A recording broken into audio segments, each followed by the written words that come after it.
You've been tricked into believing that peace comes from fixing everything, your past, your future, your body, your mind. That once you finally figure it all out, the anxiety will disappear.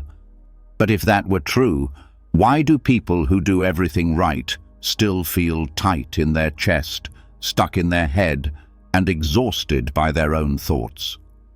Why does sleep feel more like a battle than a refuge? The truth is, anxiety doesn't come from the world outside. It grows from the stories the mind keeps telling, the ones about what might happen, what should have happened, and what never seems to stop happening. But Buddhism offers something most advice doesn't: a way to let go, not by fixing the storm, but by stepping out of it. This isn't about becoming a monk or escaping your life. It's about finally learning how to stop running from your thoughts, your fears, and your endless need to control what can't be controlled. It's about melting the tension, not by force, but by understanding. The kind of understanding that comes when the noise dies down and the truth gets a chance to speak. Tonight, while your eyes rest and your body sinks into stillness, these teachings will begin to undo the knot inside your chest. Thought by thought, breath by breath, the grip will loosen, the panic will soften, and a quiet confidence will begin to rise, a deep knowing that you don't have to chase peace anymore. You already have it. You just forgot how to feel it. This isn't just another sleep audio. This is the night everything changes. Are you ready? Let's begin. But before we go any further, let's go deeper. Because the problem isn't just anxiety. The real problem is why it's there. And more often than not, it's hiding beneath one dangerous habit almost no one questions: the obsession with knowing. The belief that safety comes from having all the answers. The constant pressure to be sure, to predict, to plan, to control. It sounds logical, but it's the very thing that keeps the mind locked in fear. This is where it begins to unravel. There's a silent kind of suffering that grows from needing certainty. It doesn't scream. It whispers through racing thoughts at 3 a.m., the kind that ask, "What if?" over and over until the body tenses and the breath shortens. The need to know what's next, to have a solid plan, to avoid any surprises. It doesn't create peace, it steals it. And Buddhism doesn't try to feed that need. It dissolves it. Because true calm doesn't come from answering every question. It comes from realizing that most of those questions never needed answers in the first place. The wisdom of not knowing isn't ignorance. It's a radical, grounded freedom. It's the moment you stop running through every possible outcome, stop trying to solve the future like a puzzle, and realize the only safe place has always been right here. Not in the next plan, not in the next explanation. Right here, right now. And Buddhism teaches this not as an abstract idea, but as a lived, embodied practice. Letting go of certainty isn't some spiritual poetry. It's the key to inner stillness. We've been taught that to feel safe, we need to predict. But prediction is just a guess dressed up as control. The truth? Life has never been under anyone's full control. Not yesterday, not now, not tomorrow. The weather shifts, people change, plans fall apart.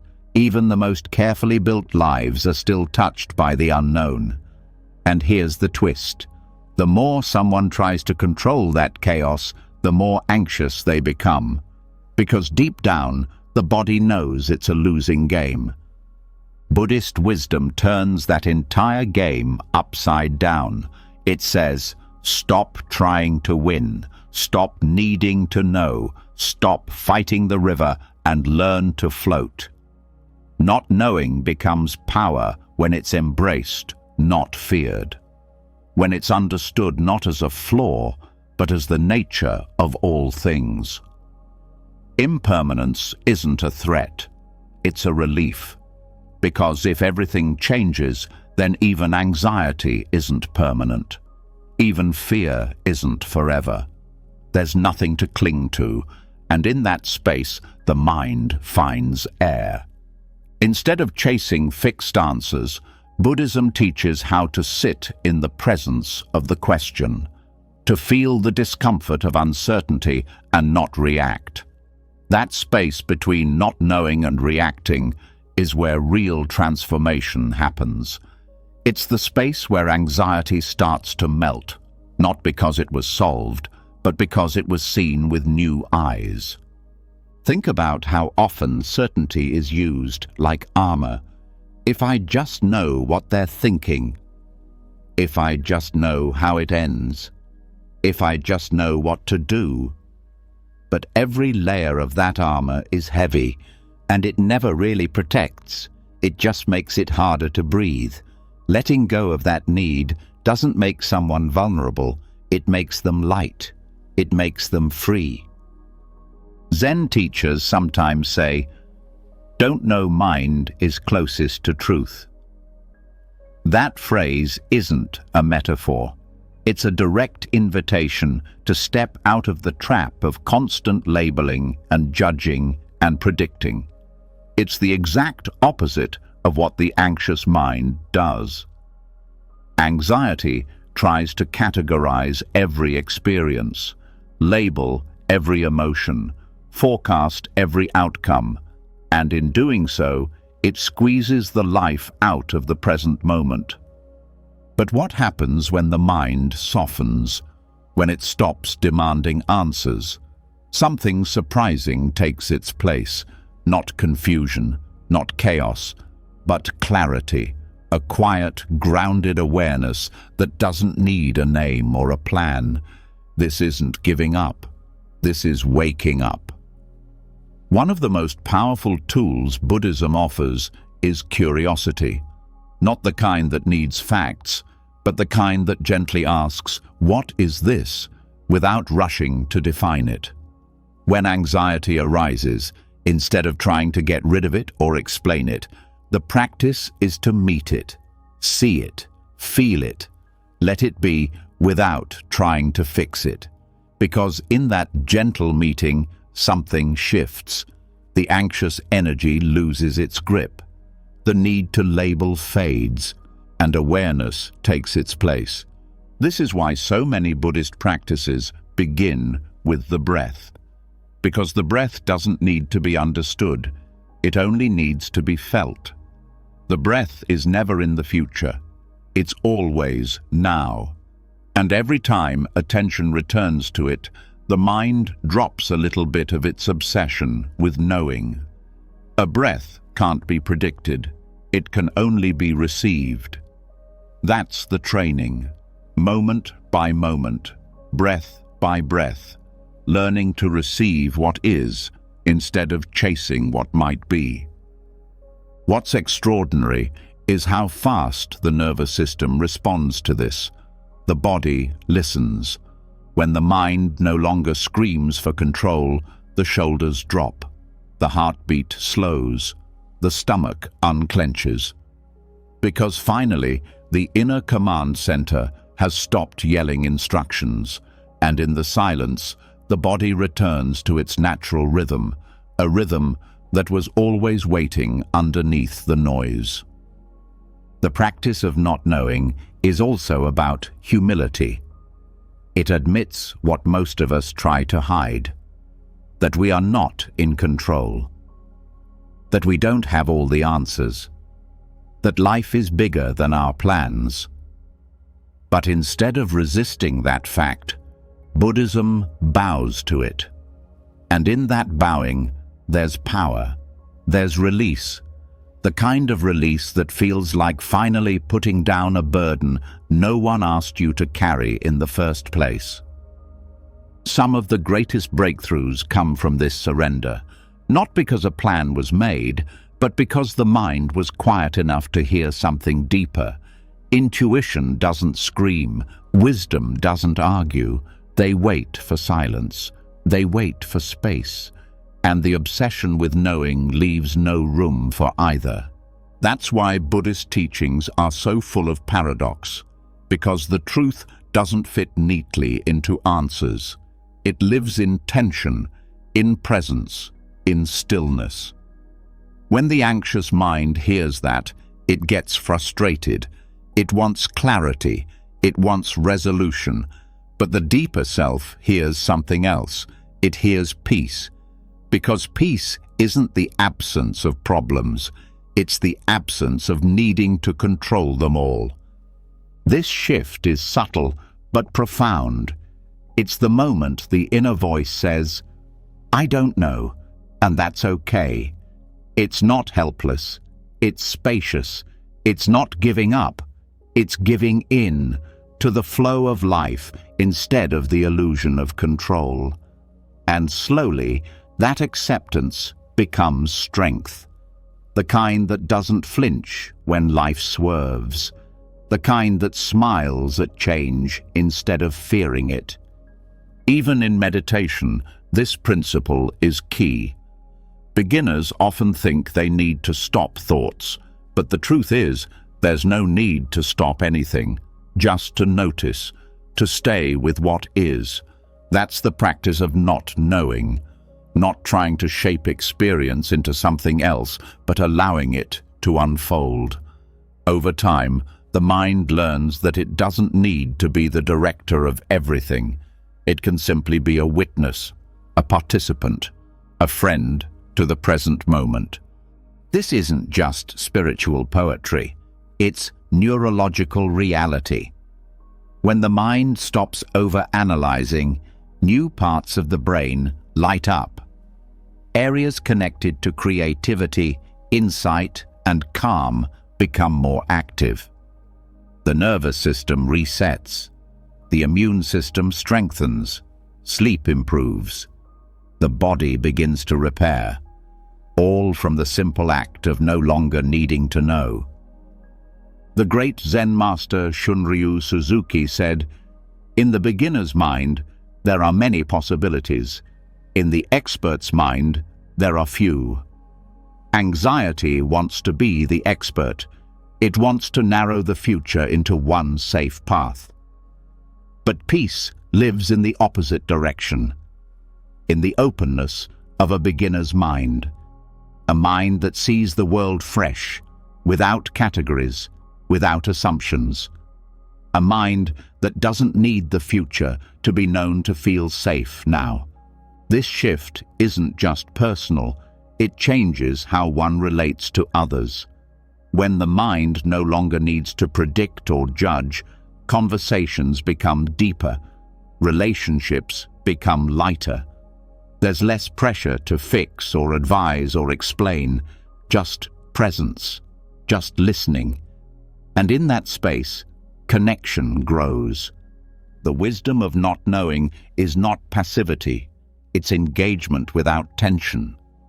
It's the quiet confidence that whatever comes can be met. It's the rooted strength of someone who no longer needs life to follow their script. Because they've stopped writing scripts, they're too busy living. Letting go of certainty doesn't mean life becomes vague or meaningless. It means life becomes vivid, felt, real. Every sound, every touch, every breath becomes a doorway back to presence. And in presence, anxiety loses its fuel, because anxiety can only survive in the imagined future, never here. So the next time that wave of worry rises, pause.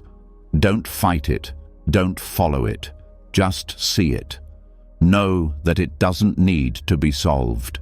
It just needs space, Give it that space. Give it permission to rise and fall, and know that in doing so, you're practicing the greatest form of courage, living without needing to know. And as the body softens, and the thoughts slow down, and the breath deepens, a different kind of knowing begins to emerge. Not the kind built on facts and forecasts, but the kind that's felt in the bones, the kind that says, I am okay, right here, right now. That's the wisdom of not knowing, and that's where peace begins. The moment certainty loosens its grip, something strange and subtle begins to show itself. A strange quiet, a hollow feeling, as if the mind suddenly asks, if I don't have to know everything, then who am I? That's not a flaw in the path. That is the path. When control fades, the self, the one who was clinging so hard, begins to flicker, and in that flickering, the next truth unfolds. The anxiety that once clung to the future also clings to identity, to the labels, the image, the role, the mask. Beneath anxiety often lives the fragile idea of me. And Buddhism goes deeper, not just to the fear of not knowing, but to the fear of not being something solid at all. There's a tension that lives quietly in the way people carry their own identity, a weight that comes from trying to always be someone who's strong, someone who's capable, someone who's healed, someone who's never anxious. These expectations build up like walls, trapping a person inside their own idea of themselves. It creates pressure to keep up the performance, to match the image. And when reality doesn't cooperate, when mistakes happen, when fear shows up, when life gets messy, anxiety flares, not just because of the event, but because of the threat it poses to that inner identity. Buddhism doesn't tell people to strengthen that identity. It gently suggests that the identity itself is the cause of tension, not because people shouldn't have a personality or story, but because believing that those things define them is what makes life feel like a constant test. There's a reason the Buddha taught anatta, the absence of fixed self.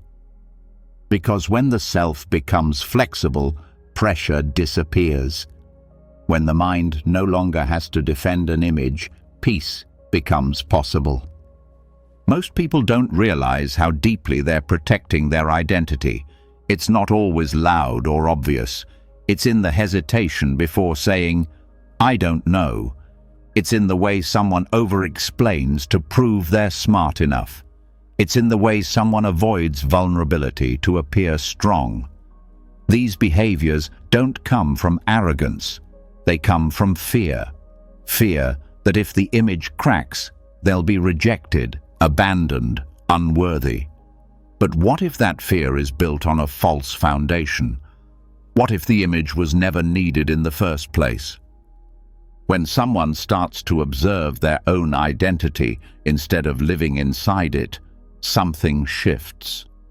The anxiety that came from always needing to measure up begins to lose power. The shame that came from failing to be a certain version of oneself begins to lift, because there's nothing to defend anymore, nothing to hide, just a stream of experience moving through awareness. Thoughts come, emotions pass, roles change, and none of them need to be clung to. There's a deep misunderstanding that identity equals meaning, that without a fixed sense of self, life becomes empty. But that's only true when identity is seen as the source of worth. Buddhism points towards something else, that identity is a tool, not a truth, a useful fiction that helps navigate the world, but not something that needs to be worshipped. And when that fiction is seen clearly, it stops being a prison. The anxiety of identity also shows up in comparison. If someone believes they are their job, then someone else doing better feels like a threat. If someone believes they are their reputation, then criticism feels like destruction. But if identity is soft, if it's understood as temporary, then there's nothing to protect. There's room to grow, to fail, to laugh, to evolve. And with that space comes calm. Meditation helps reveal this directly, not through ideas, but through experience. Sitting in stillness, the mind begins to watch its own patterns. It sees the way it tries to hold on. I am this. I should be that. I must not be that. But with time and practice, those statements lose their grip. They become like clouds, brief, shifting, insubstantial. And slowly, identity starts to feel more like weather than architecture, not something permanent, just passing formations. What rises in the absence of fixed identity isn't emptiness in the way most people fear. It's not hollow, it's spacious, light, freeing, like walking into a room with all the windows open. There's a Buddhist phrase, emptiness is form, and form is emptiness. It sounds confusing, but it's pointing to something simple. That the very things people cling to, thoughts, roles, emotions, are only real when they're held lightly. And when they're seen clearly, their empty nature reveals something new. Presence, aliveness, a kind of quiet joy that doesn't come from being anything in particular, just from being. The ego wants to make everything solid. It wants definitions, rules, status. But the truth is more like a river, always flowing, never fixed. And when people stop trying to freeze that river into a shape called me, they stop fighting reality. They stop being at war with who they think they should be. And that silence, that surrender, is where anxiety begins to disappear. There's also a beauty in not having to always be consistent. Identity demands consistency, but life isn't consistent. Some days someone feels strong, other days they fall apart. Some moments bring wisdom, others bring confusion. If a person believes they must always be one thing, they will suffer when they're not. But if they see the self as fluid, there's no punishment in changing. There's only movement. Even in relationships, this matters. Fixed identity creates conflict. You're supposed to be this kind of person. I thought I knew who you were. These expectations come from forgetting the truth of impermanence. When self is seen as a process instead of a product, compassion grows. There's less judgment, more room for surprise, less need to label, and more willingness to witness. The fear of losing identity is often tied to meaninglessness, but Buddhism shows that meaning doesn't vanish with ego, it expands. Without the pressure of being a certain someone, there's more space to connect, to serve, to love. Not because it proves anything, but because it feels natural, because the heart no longer needs validation, it just wants to give. And underneath all of this is one deep truth. Peace doesn't come from being somebody. It comes from not needing to be anybody. That doesn't mean giving up goals or passions. It means doing them without turning them into a measurement of worth. It means showing up to life as an open hand, not a clenched fist. In the end, the calm that comes from emptiness is not blankness. It's clarity. The kind that can laugh at its own seriousness. The kind that doesn't panic when plans fall apart. The kind that can hold sadness without collapse and joy without addiction. Because there's no self to protect, just presence to return to.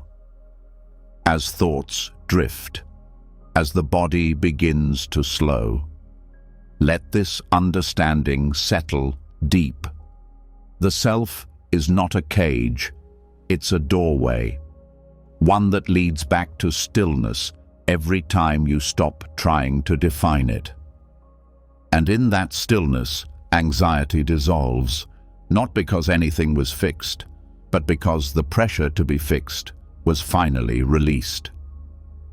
When the weight of identity finally loosens, there's a moment of lightness. But right behind that space, something else tends to rise. Quieter, sneakier, harder to detect. A part of the mind that doesn't shout or cling, but watches, evaluates, judges. It's not trying to be cruel. It believes it's helping. It thinks it's keeping things together. But in truth, this constant internal monitoring, the observer that never stops watching, is one of the deepest roots of anxiety. And until that observer is seen clearly and gently released, peace will always feel just out of reach. There's a pressure that most people carry without even realizing it. It's the pressure of being watched by themselves. It's not just what others might think. It's the inner narrator that watches how you speak, how you move, how you feel, and instantly compares it to how you should be. It tracks your every word, questions your emotions, and whispers doubts the moment anything feels uncertain. This mental self-observer is not just exhausting, it's anxiety dressed in intelligence. It builds up over time, from school systems that reward performance over presence, from families that equate behavior with worth, from cultures that tell people to be polished, impressive, and mistake-free. Slowly, the mind learns to split. One part lives, the other part watches. And the more that second part grows, the more pressure builds. Because now, it's not just about being, it's about being seen, even when no one is around. That's the prison, being followed everywhere by your own commentary. Buddhism approaches this not by trying to destroy the inner observer, but by seeing it for what it is. A pattern, a habit, a survival tool that stayed long after it was needed. When mindfulness is misunderstood, it can even feed this pattern. People hear, "Watch your thoughts," and turn it into a performance. They try to meditate perfectly. They try to feel the right way. Even their silence becomes self-conscious. And suddenly, even spiritual practice becomes part of the inner checklist. But true mindfulness isn't more self-monitoring. It's less. It's noticing without analyzing, witnessing without correcting. It's not turning life into a test, but seeing it as unfolding experience. This difference is subtle, but it changes everything. Because when the inner observer softens, the nervous system begins to rest. The muscles unclench. The breath deepens. The constant background noise starts to fade. The habit of self-monitoring often hides behind perfectionism, a belief that if everything is controlled, anxiety will stop. But perfectionism is just fear wearing a mask. The fear of being wrong, the fear of being rejected, the fear of being seen as inadequate. And the observer tries to prevent that by catching every mistake before anyone else can. But in doing so, it replaces real life with constant mental rehearsal. This is why some people feel anxious even when nothing is wrong. because their inner environment is full of tiny threats. Did I say that right? Was that the right decision? What will they think? It's like being in a job interview all day long, even at home, and that tension doesn't leave the body just because the room is quiet. It leaves when the inner voice stops narrating everything like it's a courtroom transcript. One of the most effective practices in Buddhism to soften the inner observer is the use of open awareness. Instead of laser focus on one object, the mind is allowed to rest in a spacious noticing. Sounds come and go, thoughts pass like clouds, sensations arise and fade. There's no commentary, just experience, no labeling, just presence. And over time, the part of the mind that always checks begins to relax, because it realizes that it's not needed, that life doesn't need to be micromanaged to be lived well. There's also the practice of radical permission, allowing whatever is present to be exactly as it is, not because it's ideal, but because fighting it only feeds anxiety. When sadness shows up, let it stay. When awkwardness comes, let it be seen. When thoughts race, let them run without chasing them. This is how the inner observer loses fuel, because it feeds on resistance, on trying to fix, control, or perfect every moment. People often think letting go of the observer will lead to recklessness or loss of standards, but the opposite is true. Without constant self-monitoring, actions come from a deeper place, from intuition, from authenticity. The voice isn't rehearsed, it's real. The smile isn't measured, it's sincere. The presence isn't staged, it's true. This shift doesn't happen overnight, but it begins the moment the inner observer is seen clearly. Not as an enemy, but as an outdated habit, one that may have once served a purpose, but now only holds back peace. Gently, patiently, with kindness, that habit can be unlearned. Not through more rules or more performance, but through trust. Trust in the body, trust in the heart, trust that life knows how to live itself even without constant supervision. There's also something important to know. The inner observer often speaks in the voice of anxiety. It predicts failure before anything even begins. It turns neutral moments into danger signals. It constantly asks, "What if this goes wrong?" And in doing so, it creates tension where none existed. But when that voice is met with awareness instead of belief, it begins to lose power. It becomes background noise, not a command center. Sometimes, the way forward is to stop fighting that voice and start noticing its patterns. There it is again. That's the part of me that panics before every new thing. That's the voice that learned fear a long time ago. And just like that, a gap opens up, a space between the voice and the listener, and in that space, freedom begins to grow. Compassion is also essential here, because self-monitoring often comes with self-criticism, harshness, guilt, a running list of shoulds. But Buddhism teaches that compassion isn't a luxury, it's a necessity. Without it, the mind becomes a battlefield. With it, the mind becomes a refuge. Speaking to yourself kindly, even when things go wrong, isn't indulgent. It's medicine. It's how the nervous system learns that safety doesn't require perfection. The inner observer doesn't need to be silenced. It just needs to be seen, softened, and eventually released. When it relaxes, life becomes less like a performance and more like a dance. Movements flow, emotions shift naturally, even mistakes become part of the rhythm, and instead of bracing for judgment, the body moves with ease. Anxiety thrives on anticipation, and the inner observer is always anticipating what will happen, what they'll say, how you'll respond. But real life doesn't need that much preparation. It needs presence. It needs breath. It needs truth. The observer lives in the future, but peace lives here, right here.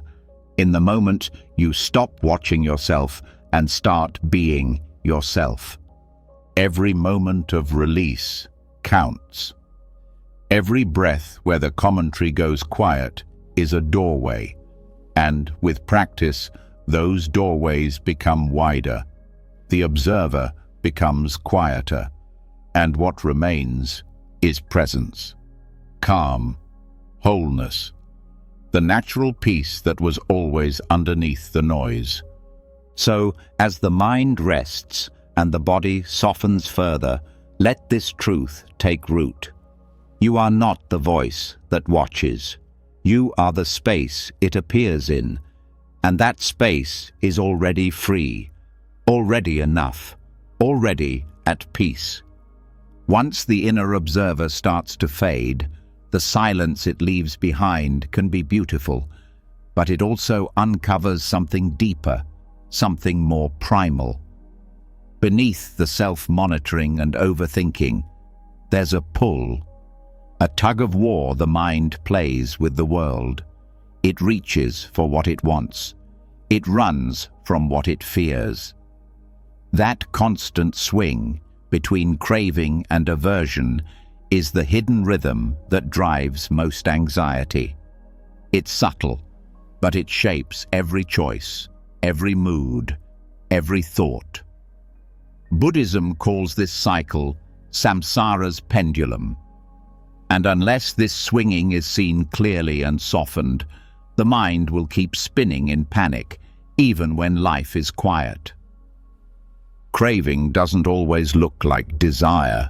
Sometimes it shows up as restlessness, as a hunger for relief, for certainty, for something to fix the unease. The anxious mind clings to fantasies of success, of safety, of being liked, believing that once those things are secured, peace will follow.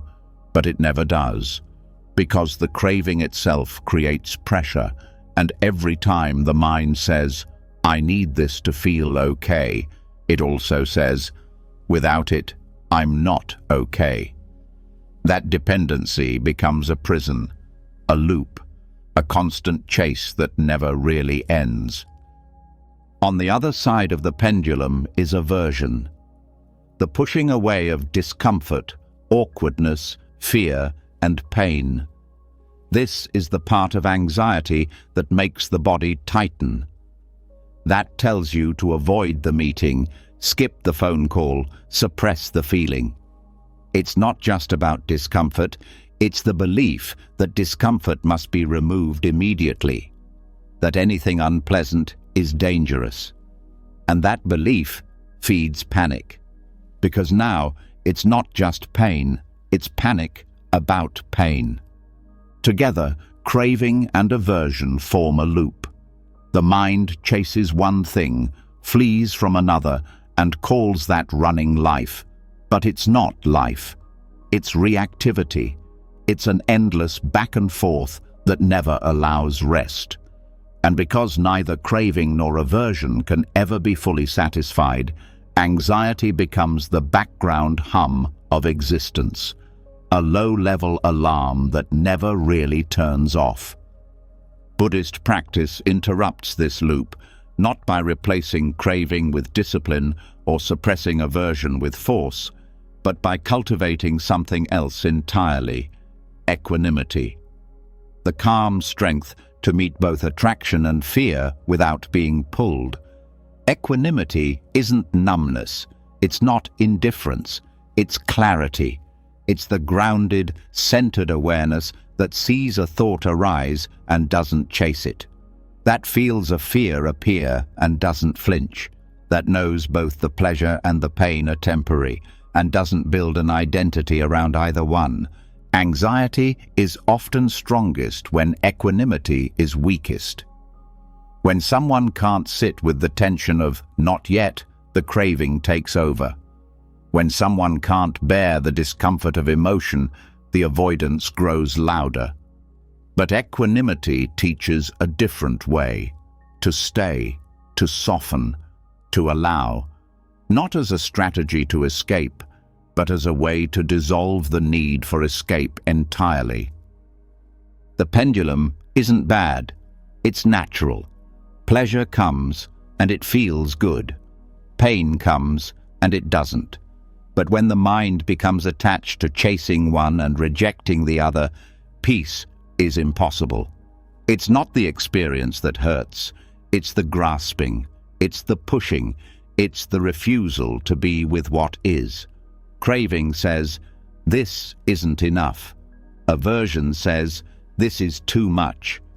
Equanimity says, this is what's here. And in that shift, the cycle begins to slow. There's also a hidden fear behind craving, the fear of emptiness. That if we stop wanting, we'll lose direction. But Buddhism shows that true clarity doesn't come from grasping. It comes from seeing. When the need to fix and change everything pauses, space opens, and in that space, life reveals itself. Not as something to conquer, but something to meet, moment by moment. Even small things reveal the pendulum, craving the perfect response to a text, dreading a silent pause in a conversation, wanting to be praised, fearing being misunderstood. The mind is constantly pulling and pushing, but with practice, it learns to stay steady, to feel the swing but not be thrown by it. This is not passive, it's deeply alive, fully awake, because nothing is being numbed or avoided. Everything is being met. Meditation helps retrain the nervous system in this. When cravings arise, to move, to get up, to check your phone, you stay. When aversions arise, boredom, discomfort, restlessness, you stay. Not out of force, but out of choice. And each time you stay, the mind learns that not every urge needs to be answered. That safety doesn't require control. That peace can be present even when comfort is not. This is why Buddhism teaches non-attachment, not detachment. Detachment is pushing away. Non-attachment is letting things be without needing to hold on. It's the difference between rejecting the world and being free within it.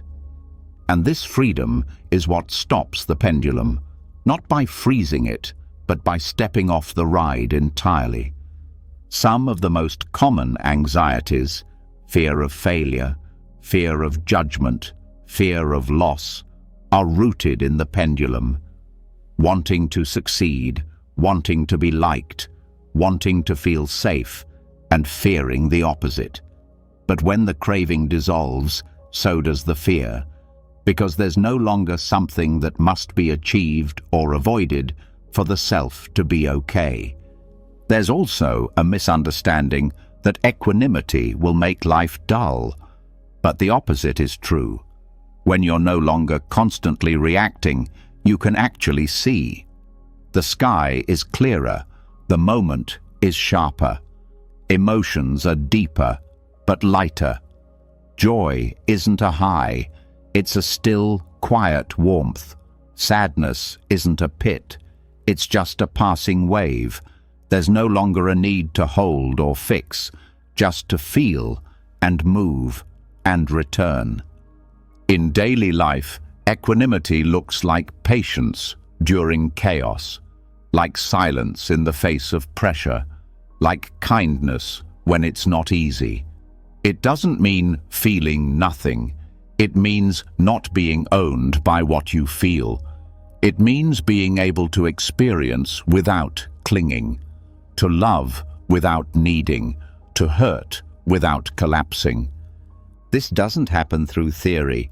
It happens through training, moment by moment, breath by breath, choosing to pause instead of react, to notice the craving rising and not feed it, to notice the aversion flaring and not obey it.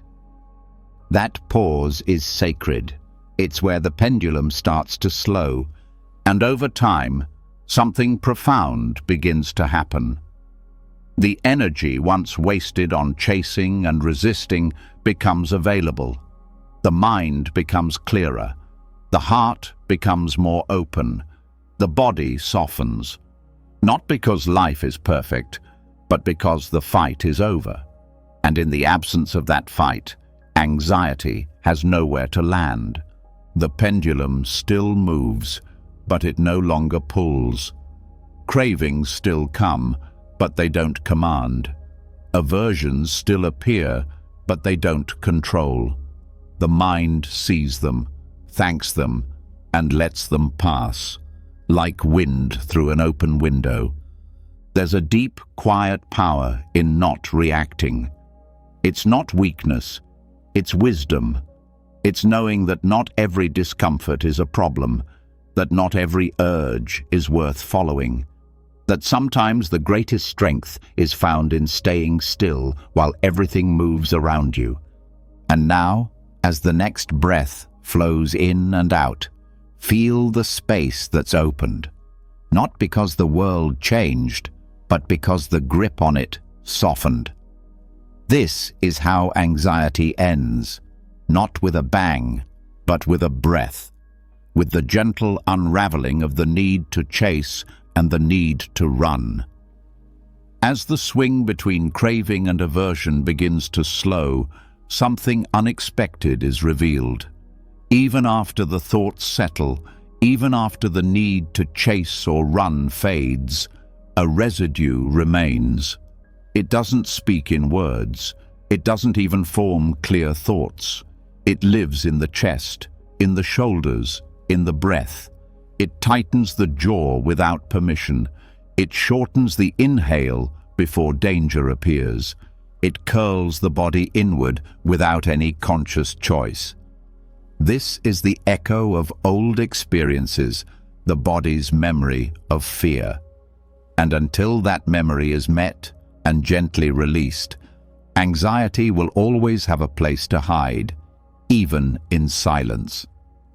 Many people believe their anxiety lives only in the mind. But the body tells a different story. A story of old moments still being replayed under the surface. Times when it wasn't safe to relax. Moments when the body had to armor itself to survive. These reactions become embedded, not because the person is broken, but because the nervous system learned something it never got the chance to unlearn. Over time, this conditioning becomes so familiar, it stops being noticed. But the tightness is still there. The shallow breath, the clenching, the racing pulse, and it all whispers the same message: something is wrong. But what if nothing is wrong anymore? What if the moment of danger has passed, but the body hasn't realized it yet? This is where Buddhist insight meets somatic healing. Because Buddhism doesn't stop at calming the mind, it goes all the way into the body, into the breath, into the places where emotion hides in silence. And one of the most powerful tools for releasing that hidden anxiety is body scanning meditation.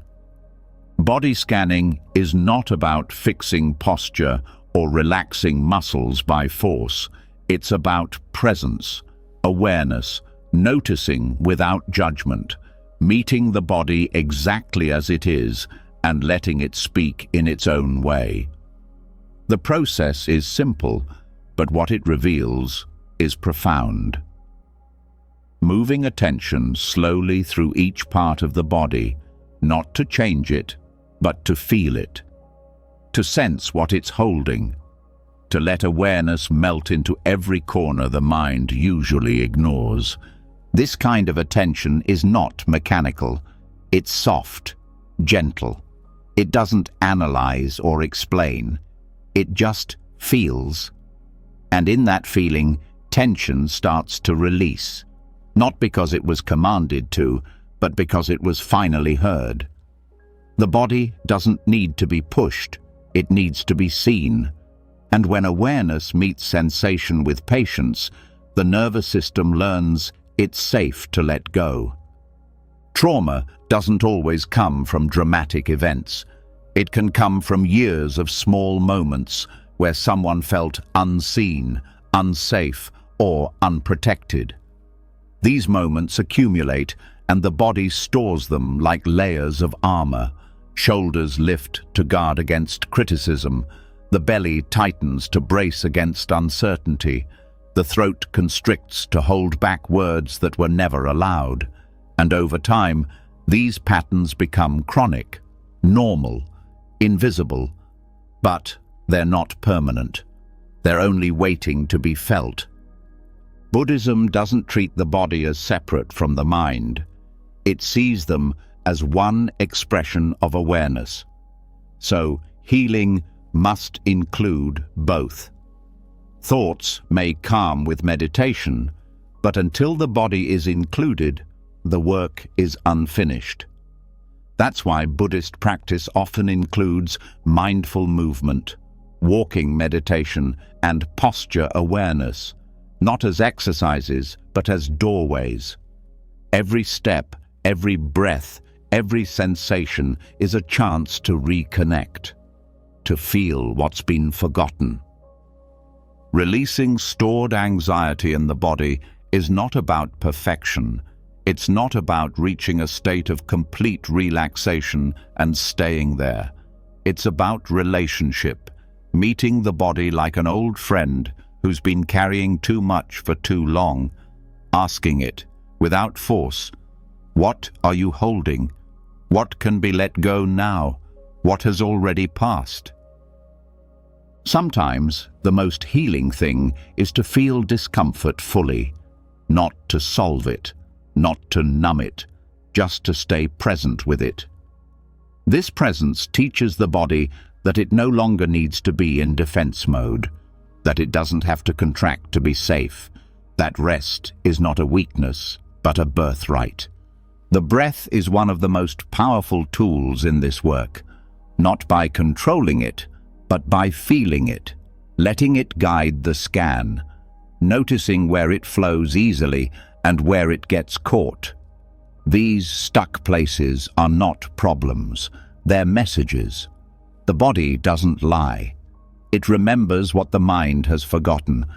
But with each breath that moves deeper, each exhale that softens resistance, that memory begins to shift.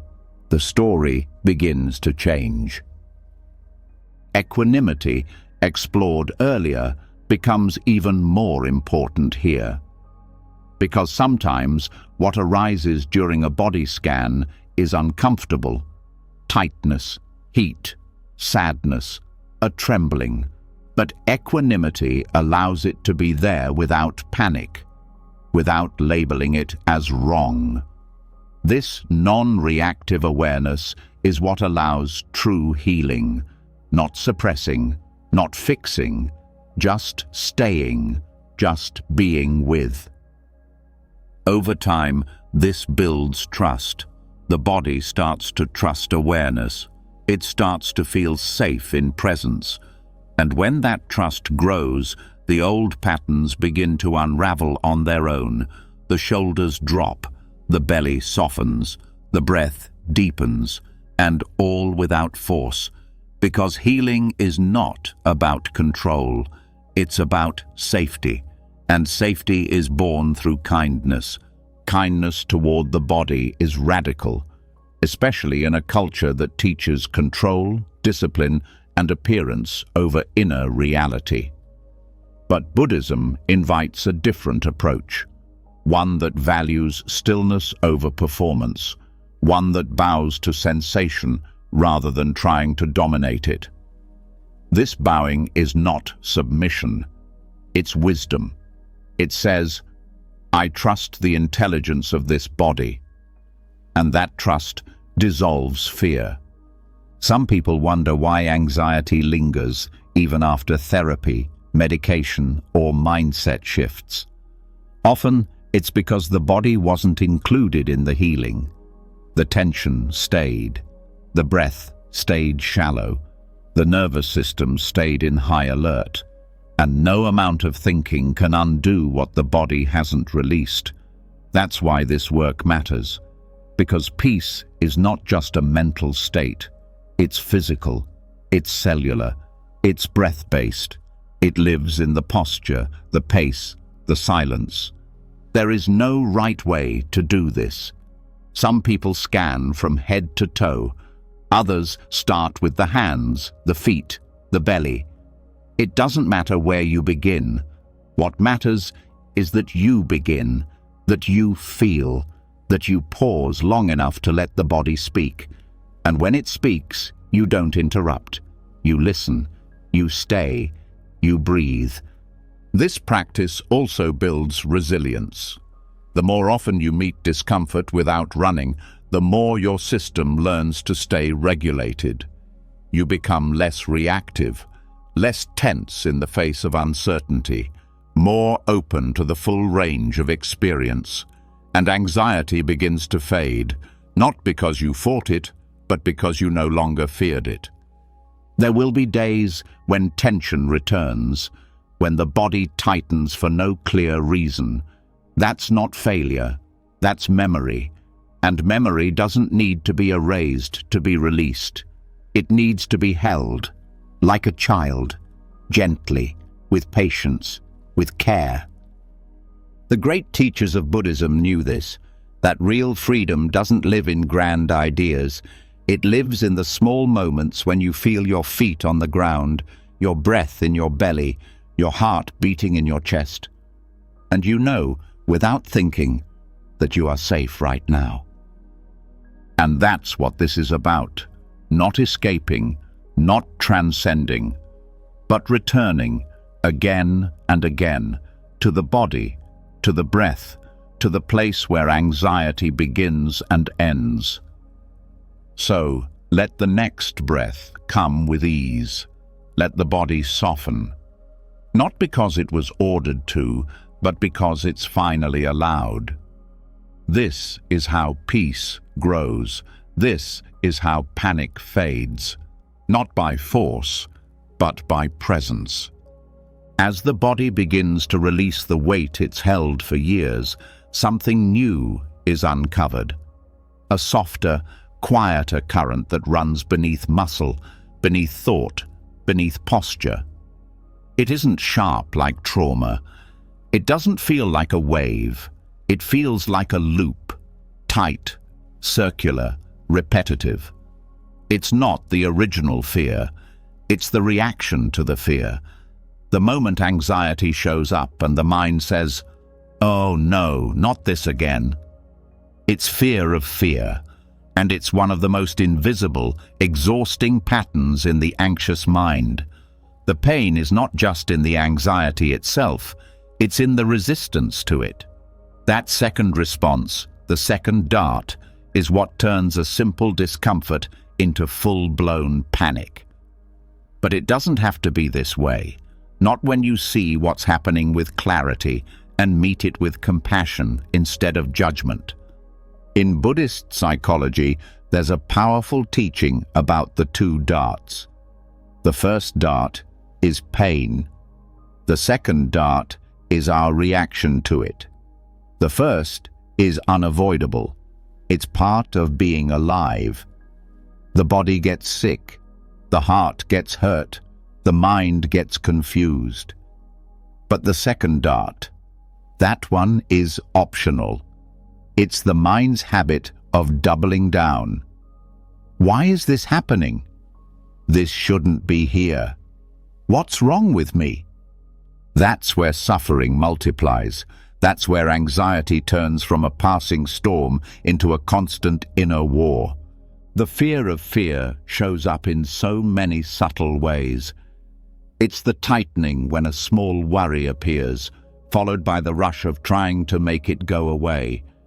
It's the frustration when calm doesn't arrive fast enough. It's the shame that bubbles up after a panic attack, as if the emotion itself was a failure. But none of that is about the original fear. It's all second dart. It's the story layered on top of the sensation, and it's that story that keeps the nervous system stuck in alarm. Breaking this cycle begins with recognition, seeing the second dart for what it is, not the enemy, but a learned reaction, a habit the mind picked up to try to stay safe. Most people were never taught how to be with fear. They were taught to avoid it, suppress it, or distract from it. So, when it arises, the mind scrambles. It looks for a fix. It labels the fear as a threat, and the body responds as if danger just increased, when in reality, nothing new happened. The panic came from the reaction, not the original feeling. Mindful witnessing is the first step toward unraveling this. It means pausing when anxiety arises and noticing not just the fear, but the response to the fear. The thoughts, the urgency, the tension. And instead of believing them, you just see them. You don't try to change the feeling, you change your relationship with it. You become the one who watches, not the one who fights. And in that shift, the energy starts to move differently. The spiral begins to break. Compassion is essential here. Because the second dart often comes with self-blame, a quiet voice that says, "You should be over this by now. Why can't you just relax?" But those thoughts only feed the fear. They add more weight, more pressure. And healing never comes from pressure. It comes from space, from warmth, from the kind of inner kindness that says, "It's okay that you're scared. You're allowed to feel this." That simple permission begins to undo the panic. The mind fears fear because it believes it will last forever. That once anxiety starts, it won't stop. That it will take over, ruin everything, spin out of control. But that belief isn't true. It's just unexamined. When you sit with fear without adding resistance, you discover something surprising. Fear rises, peaks, and fades, just like every other emotion. It doesn't need to be fixed. It just needs to be allowed. And the more often you allow it, the less power it has. This is why meditation is such a powerful teacher. Because in stillness, fear is easier to see. And when it arises, you don't run. You stay. You breathe. You watch. And slowly, the second dart loses its edge. The thought, "This is bad," is replaced with, "This is here." The panic shifts into presence, and presence doesn't panic. There's a physical layer to this too. Fear of fear tightens the breath. It narrows the eyes. It hunches the shoulders. But when you notice that and soften, the body sends a different signal to the brain. We're not in danger. The nervous system begins to calm, not because you forced it to, but because you stopped feeding the fire. You let the flames burn out naturally. Over time, this becomes a new habit. The first dart may still come, an old memory, a racing thought, a flicker of panic, but the second dart doesn't follow. Or if it does, it fades quickly. And suddenly, you're not afraid of fear anymore. You don't need to run from it. You don't even need to fix it. You just know how to meet it, and that knowing is power. This kind of healing isn't flashy. It doesn't look dramatic. It happens in the quiet moments, in the space between the thought and the reaction, in the breath between tension and surrender. And each time you choose awareness over resistance, compassion over criticism, you rewire the mind. You teach it that fear is not the enemy, it's just another visitor. And like every visitor, it leaves when it's no longer entertained. There's also a shift in language that helps, moving from "I am anxious" to "anxiety is here." That small change creates space. It separates the feeling from your identity. You are not your fear. You are not your panic. You are the awareness that holds all of it. And that awareness is unshaken. This is what Buddhism points to again and again, the nature of mind as a spacious field. Emotions arise within it, but they are not it. They pass through like weather, and fear, when met with equanimity, has nowhere to land. It becomes just another part of the landscape, not a storm, just wind. It's important to say this clearly. Fear of fear is not weakness. It's conditioning.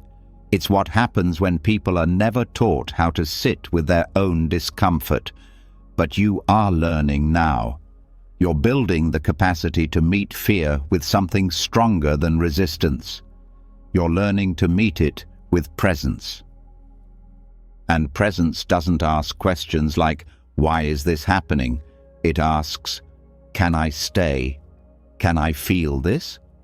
Can I soften right here?" And even if the answer is no at first, the asking itself is a door, a new path, a shift away from panic and toward peace.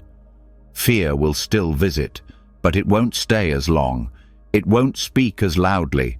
It won't run the show, because now it's being met by someone new, someone calmer, kinder, and more awake. So let the next breath be full.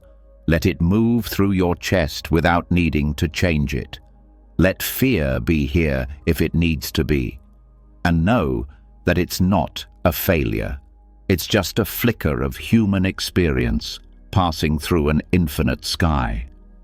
When fear no longer triggers fear, and the second dart begins to dissolve in awareness, the mind finds stillness. But there's something deeper that still stirs beneath the surface. A quiet hum that never really goes silent. It's the sense that something is always coming, that something must always be prepared for, a future that hasn't arrived but already feels urgent. This invisible pressure doesn't always scream. Sometimes it feels like restlessness, like impatience, like an unease that can't be placed. And it all comes from one place: time. Not time as it truly is, but time as the mind imagines it. Linear, rushing, urgent. That version of time feeds anxiety. But there's another way to experience time, a way that doesn't chase the future, a way that heals. Buddhism doesn't treat time as a straight line. It treats it as a construct of thought, something the mind uses to organize the world, but not something real in the way presence is real. Most of the stress people carry doesn't come from this moment. It comes from what they think this moment will lead to, from the imagined consequences of what's not yet happened. And that future thinking pulls attention out of the body, out of awareness, into a mental world that never settles. Meditation cuts through this illusion by bringing attention back to what doesn't move, this breath, this sensation, this stillness. Clock time is useful, but it's not always helpful. There's a difference. It helps organize schedules, plan tasks, meet others. But when clock time becomes the lens through which the inner world is measured, peace becomes impossible. Because no matter how present someone tries to be, the mind keeps asking, what's next? It keeps measuring, judging, counting, and in that counting, life is missed. Anticipatory stress is a direct byproduct of linear time perception. The idea that something in the future could go wrong, that one must be ready, that now is only useful if it's building toward later. But the truth is, now is already complete. It doesn't need to prove itself by becoming something else. Meditation teaches the body and mind to rest in that, to feel the fullness of a moment that doesn't lead anywhere. That simply is. There's a moment in deep meditation when the usual sense of time fades. The body is still, the mind is quiet, and the question, how long have I been here, disappears. Not because the clock stopped, but because attention is no longer trapped in the idea of minutes and hours. This is what non-linear time feels like, not an abstract theory, but a felt experience, a sense of timelessness. Not infinite time, but freedom from needing time to do anything. This state doesn't require years of retreat. It begins in small moments, pauses, gaps in thought, the silence between words, the stillness between breaths. These are the entry points, and the more the mind learns to notice them, the less grip the future has. Because what feels so urgent is often not the event itself, but the projection around it. What if becomes a loop that never resolves. But when time stops mattering, the loop has nowhere to go. It unravels. Non-linear perception also frees people from the need to rush. Anxiety thrives on speed, on urgency, on the belief that one is always behind. But Buddhist teachings don't rush, they unfold. Like breath, like nature, like seasons. Each moment opens into the next without force, without needing to get somewhere. And in that pace, peace grows.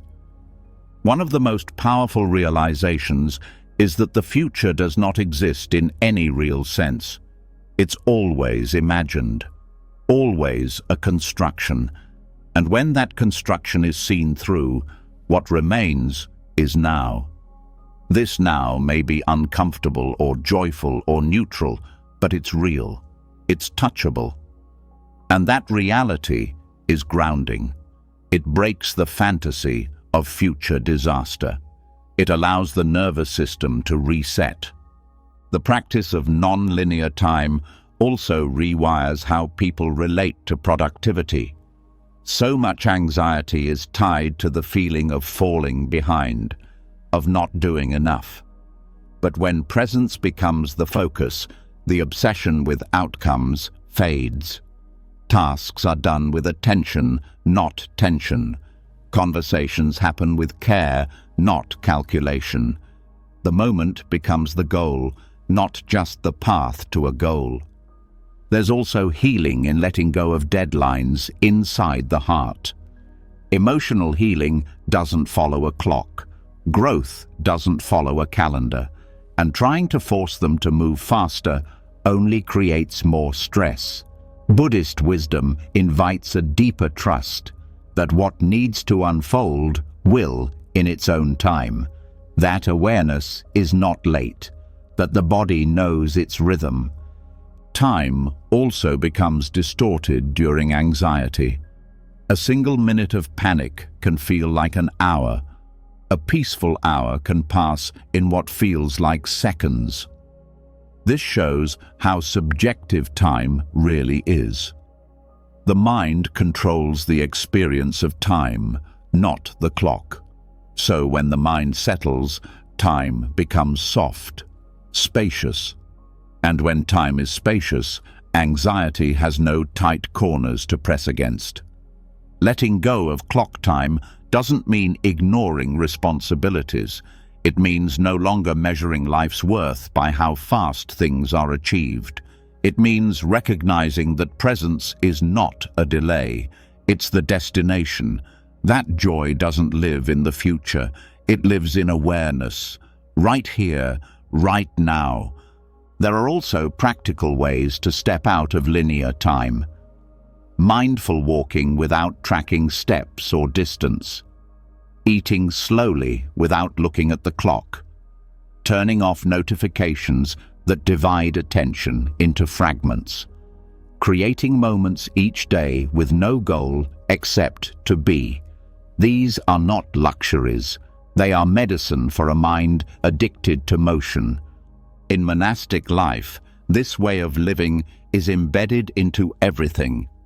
Bells ring, not to announce tasks, but to return people to now. Meals are eaten in silence so that eating becomes meditation. Chores are done with full attention, not as obstacles to the next thing. This isn't just tradition, it's training. Training the mind to leave time behind, not forever, but often enough to remember what freedom feels like. And in modern life, that same training is still possible. It begins with one breath, not timed, not counted, just felt, fully, and then another, and then another. Each one dissolving the illusion that something else must happen, that something else will complete you, nothing else is coming, and that's not a threat, it's a gift. The more the mind returns to presence, the more life reveals its depth. A single moment contains more than 1,000 plans, the sound of wind, the rhythm of a heartbeat, the softness in someone's eyes. None of these are found in the future. They're found in this open, untimed moment.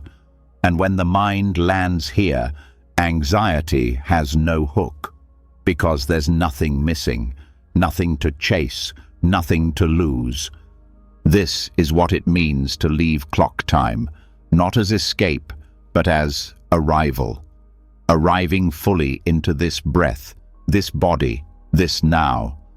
And the more deeply you arrive, the more deeply you heal.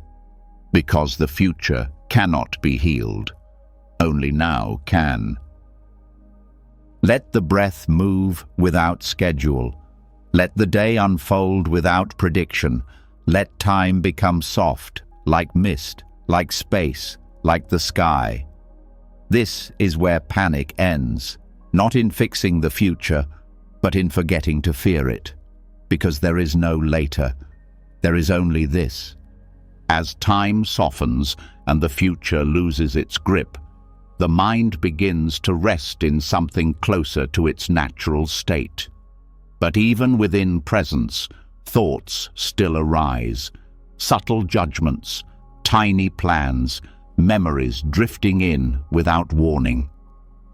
The stream of thinking doesn't stop just because the clock disappears. And this is where the next layer of insight emerges. Beneath thought, beneath reaction, beneath even awareness of the present moment, there is something more subtle still. A space so quiet, so still, it exists before thought even begins. Not in the past, not in time, but in pure awareness, untouched by identity, untouched by worry.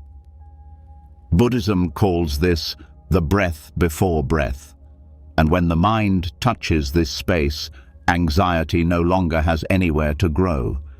This state is not abstract, it is not spiritual poetry, it is something deeply real and surprisingly accessible. Everyone has felt it at least once, those moments where the world fades just before falling asleep, when there's no effort to think, no urge to move, no voice narrating anything. Just pure presence, without content. The reason this state matters is because it's the only place the anxious loop can't follow. because the loop needs thought to survive. It needs commentary. But in pre-thinking awareness, the mind doesn't latch on. It just rests. The key to entering this state begins with breath, not the controlled breath of technique or discipline, but the raw breath that happens before it's noticed. Most people only connect with their breathing once it becomes shallow or tense. They catch themselves after the disturbance. But the invitation here is to connect with the breath so early, so subtly, that thought hasn't even arrived. The inhale that hasn't yet been labeled. The exhale that hasn't yet been managed. That's the doorway. To access this, the mind must slow down, not with force, but with permission.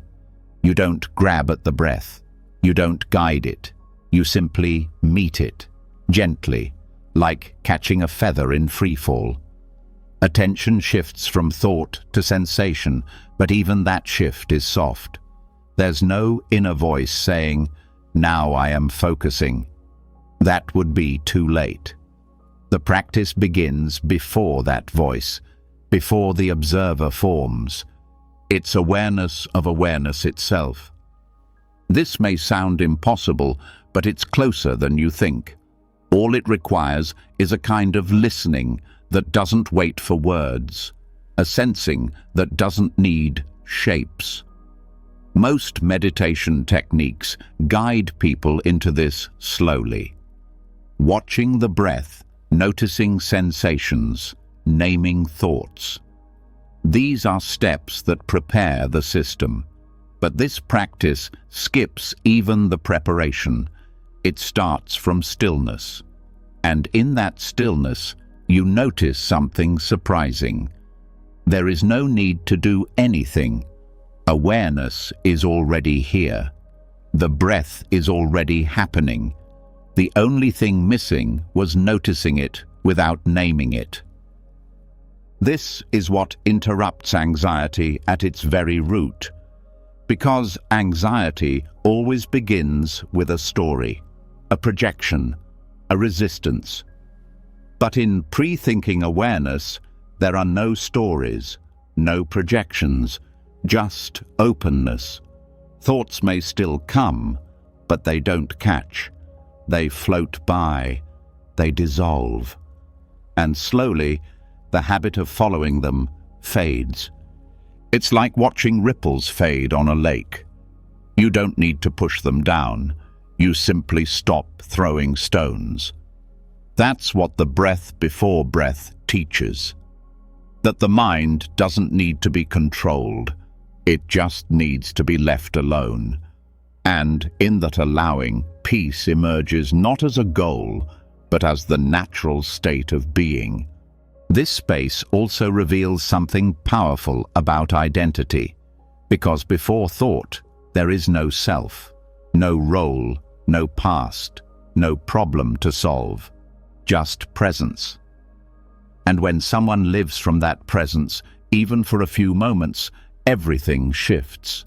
Decisions become simpler, emotions become less sticky, relationships become less reactive, because the inner anchor no longer depends on control. It depends on connection, connection to what is always already here. In daily life, this awareness can be accessed in micro moments. Just before speaking, just before reacting, just before checking your phone. These are the spaces where anxiety usually enters, when attention slips forward into prediction. But if instead awareness drops backward into the breath, into the sensation of simply existing, the loop is interrupted. Not violently, not with effort, just softly, like a curtain opening to reveal light. One way to practice this is to sit in silence with no goal, no breath count, no mantra, just a simple intention to notice the first breath, not the second, not the 10th, the first one, the one that rises before the mind catches it. You won't always find it. But the act of looking shifts something. It rewires the nervous system away from problem solving and into presence. It trains attention to live before the storm. This practice also shifts how you relate to time. Because before thought, there is no urgency, no clock, no future, and in that timeless space, the body heals, the breath regulates, the heart rate slows, the immune system recalibrates, all from doing nothing, not passive nothingness, but alive stillness, the kind of stillness that listens with its whole being. Over time, this becomes less of a practice and more of a home. A place the mind naturally returns to when panic arises, not to escape, but to remember that you are not the anxious thought. You are the space it appeared in, and that space cannot be harmed. What's powerful is that this doesn't require special conditions. You don't need a meditation cushion. You don't need silence. You don't even need to close your eyes. You just need a breath. One breath that is felt, not manipulated. One breath that arrives before thinking begins. And from that breath, everything else slows down. There's also a sense of intimacy that comes with this. You are meeting yourself before the mask, before the role, before the nervousness. You are meeting the you that existed before anxiety had a name, before fear became a habit. This meeting is not dramatic, it's quiet, but it changes everything. Because once you know that this space exists, you are never fully caught again. Even in the middle of chaos, you remember. There's something behind this, something deeper than the noise. In Buddhist language, this is sometimes called original mind or beginner's mind. But labels don't matter. What matters is the experience. That soft landing in awareness that asks nothing and gives everything. The freedom of not needing to improve or analyze or defend. Just to be. And that being becomes the foundation, the new default. So when thoughts rush in, they are met with space. When fear starts to climb, it is met with stillness. Not resistance, just awareness that is rooted in something older than fear, something more trustworthy than thought. This doesn't mean you won't feel anxiety again. It means you'll see it for what it is, a movement, not a message, a ripple, not a truth, and that seeing sets you free. Let the next breath rise and fall, not because you made it happen, but because it always does. That rhythm is ancient. That awareness is yours. You don't need to do anything. You are already resting in the space before thought, the breath before breath. And in that space, everything is calm. Even after touching the space before thought, after finding the breath untouched by words, something still pulls. The moment the world returns, sounds, voices, alerts, sudden movements, the body tenses again, the mind wakes up, and the old habit kicks in. Reaction, the need to respond, to answer, to fix, to judge, to plan. The moment presence is interrupted, the reflex to respond comes rushing back. But what if that habit could be let go of too? What if peace isn't just found before thought, but also in the decision to no longer respond to everything that follows?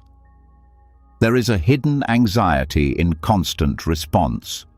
Most people feel responsible for every sound they hear, every message they receive, every feeling that rises inside them. It doesn't feel like a choice. It feels automatic. Someone speaks, and the mind prepares a reply. A phone buzzes and the hand reaches for it. A thought arises and attention follows. But the truth is, not everything requires a response. Not every sound is a call. Not every feeling is a command.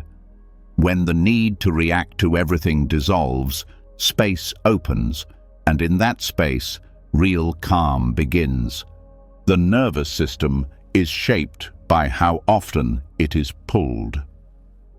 Each time the mind rushes to react, it confirms the belief that something outside or inside must be handled right now. This creates a cycle of urgency. The body tightens, the heart speeds up, the breath becomes shallow. Even when nothing is wrong, the inner state mimics an emergency. The result is chronic mental fatigue, a deep exhaustion from constantly managing stimuli, not just physical, but emotional and psychological too. Buddhism teaches renunciation, not as punishment or sacrifice, but as clarity. To renounce something doesn't mean to hate it. It means to recognize that it no longer serves, that it adds weight instead of freedom. And one of the most powerful things someone can renounce is the need to react. The belief that attention must always lead to engagement. That awareness must be followed by action. This belief isn't natural, it's trained, but it can be untrained. And in its place comes silence. Silence is not the absence of sound, it's the absence of compulsion. The space where something is heard or felt and no response is needed. This kind of silence is internal. It doesn't depend on the environment. It lives in the gap between stimulus and reaction. And the more often someone rests there, the more stable their peace becomes. Meditation is the training ground for this. You hear a sound and you let it pass. You feel an itch and you don't move. A thought appears and you watch it leave. Over and over, the mind learns. This too can pass. This too does not require me. This isn't numbness. It's mastery. It's the ability to choose when and how to engage instead of being pulled automatically. In daily life, this becomes even more powerful. Not reacting to every opinion, not answering every emotional tug, not rushing to fill every silence. This doesn't mean being cold or distant. It means being centered. Knowing when response is needed and when stillness is wiser. This discernment is what breaks the loop of mental overload. So much anxiety is rooted in over-engagement, always being on, always absorbing, always adjusting. But the truth is, not everything belongs to you. Not every thought is yours to fix. Not every conversation is yours to complete. Not every discomfort is yours to soothe. When that truth settles in, the mind exhales, the shoulders drop, and presence deepens. There's also a false sense of identity tied to reaction. Many people believe they are their reactions, their quickness, their helpfulness, their opinions. So letting go of reaction feels like disappearing, like not existing. But Buddhism teaches that identity built on reaction is unstable because it depends on circumstances, on conflict, on activity. True self is deeper. It's found not in how you respond, but in who you are when you don't need to respond. And this reveals another insight, that you don't owe every moment a response. You don't have to pick up every phone ringing in your mind. Some thoughts can be left unanswered. Some feelings can fade without being solved. Some problems don't need you to carry them. This is the wisdom of non-engagement. Not as avoidance, but as clarity. Letting go of the response reflex also restores energy. Each unneeded response is a leak. And when that leak is sealed, the body feels lighter. The mind feels sharper. Creativity returns. Joy returns. Not because you added anything, but because you stopped giving energy to what doesn't matter. This is especially important in a world filled with noise. Social media, news, constant updates. The modern mind is flooded with stimulation, and every piece of it says the same thing: react to me. But not reacting is power. Scrolling past without judgment, hearing without replying, witnessing without absorbing. These are not passive acts. They are acts of strength. Stillness also allows for true response when it's actually needed, because when you're not reacting to everything, you can respond more clearly to what really matters.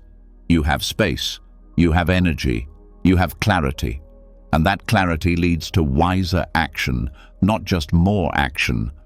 One way to practice this is to create deliberate pauses. Before speaking, before checking something, before solving. Just one breath. One moment where you ask, does this need me? Often the answer is no. Often what you thought needed response dissolves when left alone. There's also a shift in responsibility. Many people carry the hidden belief that they must fix everything they notice, that noticing equals obligation. But this is a trap. Noticing does not require fixing. Awareness is enough. And when the mind learns that, it stops turning everything into a task. Renunciation of reaction also reveals peace as a background state.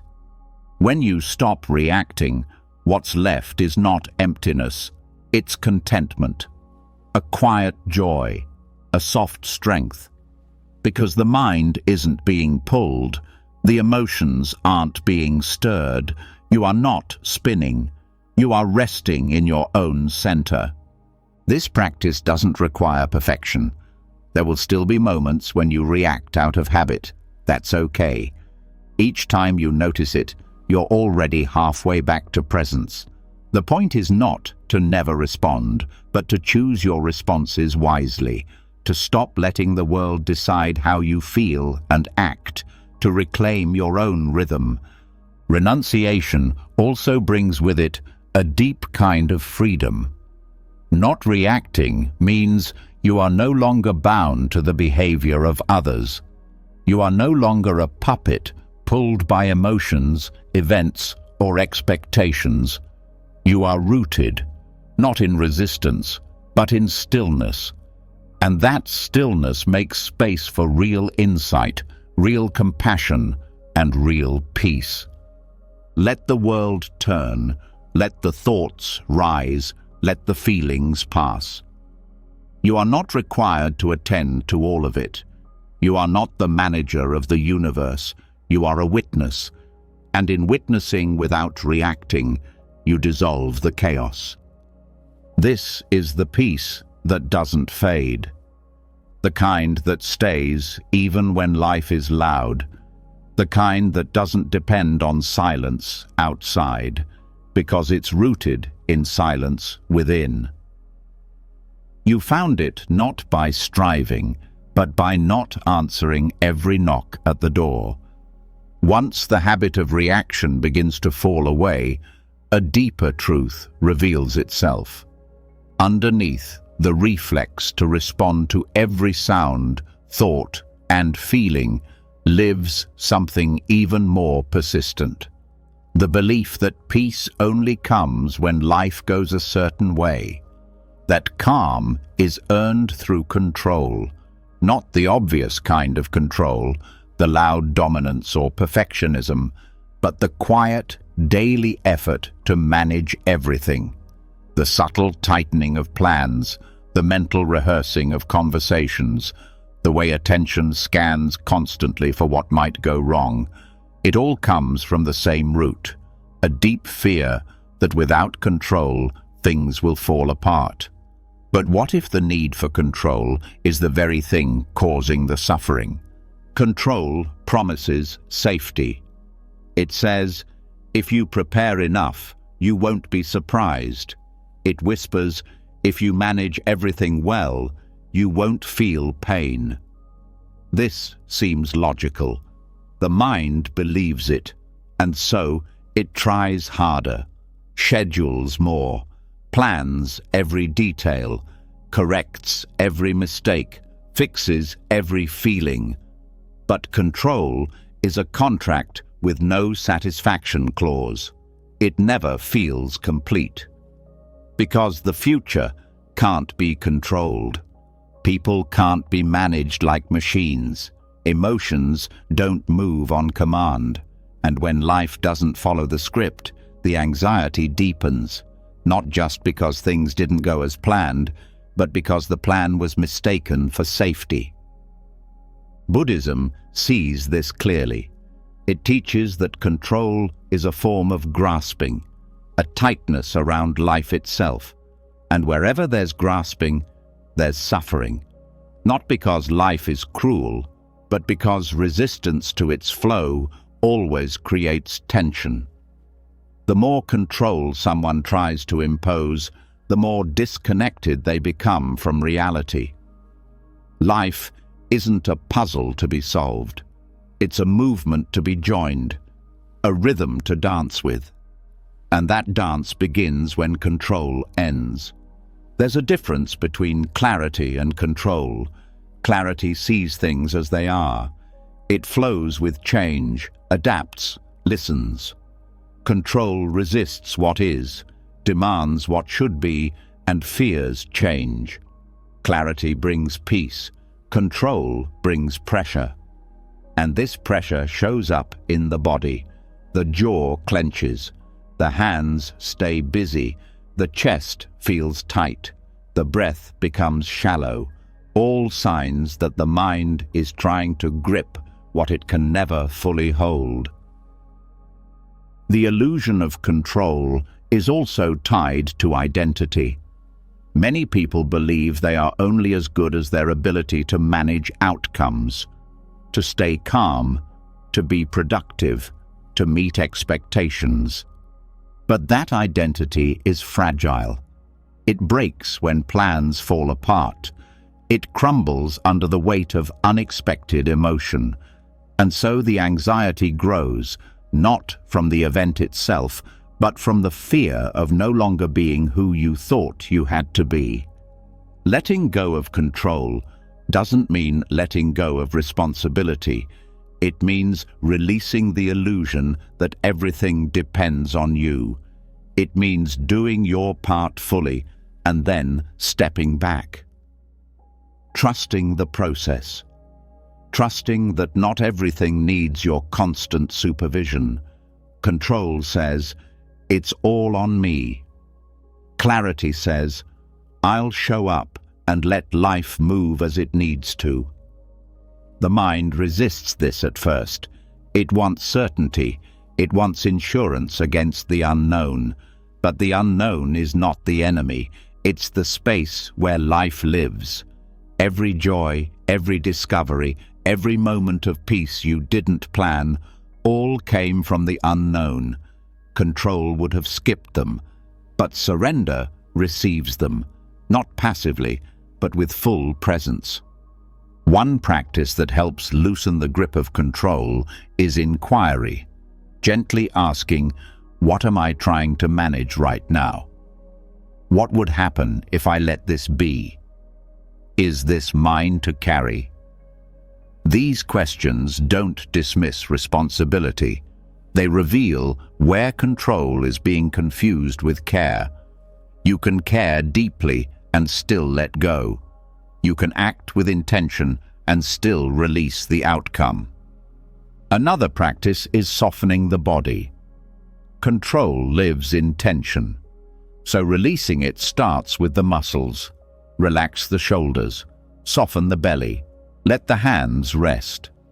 These physical shifts send signals to the brain. It's okay to let go. It's safe to not know. This doesn't mean danger is gone. It means your relationship to uncertainty has changed. You're no longer bracing against it. You're breathing through it. This also applies to thoughts. The need to control often shows up as overthinking, running scenarios, replaying conversations, predicting every outcome. But these thoughts don't create safety. They create noise. And the more the mind tries to prepare for every possibility, the less it can enjoy the one that's actually here. Letting go doesn't mean stopping thought. It means not following it, letting it rise and fall like waves while you remain grounded in the present. In relationships, control often hides behind care. The need to make sure others are okay. The urge to prevent them from feeling pain. But real connection doesn't come from control. It comes from presence. From being with someone exactly as they are without trying to change their experience. This kind of love doesn't bind, it frees. There's a deep strength in releasing control. Not the strength of force, but the strength of trust. Trust in life. Trust in yourself. Trust in something larger than the plan. This trust isn't blind. It's grounded in experience. Every time you let go and peace arises, the mind learns, I don't have to hold everything. I can rest. This rest is what heals the nervous system. Constant control keeps it in high alert, always scanning, always bracing. But surrender tells the body, the fight is over. You are safe now. You can soften. And in that softening, healing begins. This is not about giving up. It's about giving over. Letting life meet you instead of always chasing it. Letting moments arrive instead of trying to create them. Letting emotions move instead of trying to manage them. This openness is where presence deepens, and in presence, peace becomes natural, not forced, not earned, just remembered. There's also a spiritual layer to this. Many Buddhist teachings point to the idea that the self is not in control because the self is not fixed. Who you are is a process, not a product. A stream of experience, not a static identity. And the more you try to control that stream, the more suffering arises. Letting go means joining the stream, trusting its direction, trusting that even when it twists, even when it rushes, it's carrying you somewhere meaningful. Letting go doesn't remove fear. It removes the resistance to fear. It doesn't erase discomfort. It removes the need to change it.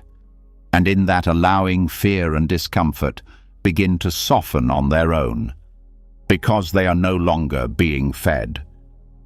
Even control over healing must be released. The mind says, I need to fix this now. But healing has its own pace, its own rhythm. When you stop trying to accelerate it, it begins to unfold naturally, like a flower that blooms when it's ready, not when it's told. This shift changes everything. The way you breathe, the way you walk, the way you sit in silence, no longer chasing, no longer resisting, just being, fully, here, now. Let the breath rise, let it fall, let the world turn without your grip. The less you hold it, the more it holds you. This is the secret, the paradox. That surrender is not weakness, it is the beginning of real strength. After letting go of control, there's a quiet shift. A different kind of awareness begins to take shape. Less focused on fixing, more tuned into understanding. No longer fighting the waves of anxiety, but now curious about where they come from. Not just the surface triggers, but the deeper layers, the unseen causes that build up until panic feels automatic. Buddhism offers a way to trace that journey, a way to see how a single moment, a tiny spark, turns into a flood. This map is called dependent origination. It's not just philosophy. It's a step-by-step explanation of how suffering begins, and more importantly, how it ends.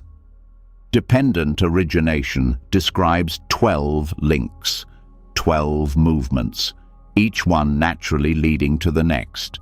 It begins so subtly that most people don't notice it. That's why anxiety often feels like it comes out of nowhere. But with practice, you start to see the pattern. You start to notice the chain. And once you see the chain, you can stop pulling it. You don't need to break it with force. You just need to stop following it. The first link is ignorance. Not ignorance as in being unintelligent, but as in forgetting the truth of the present moment.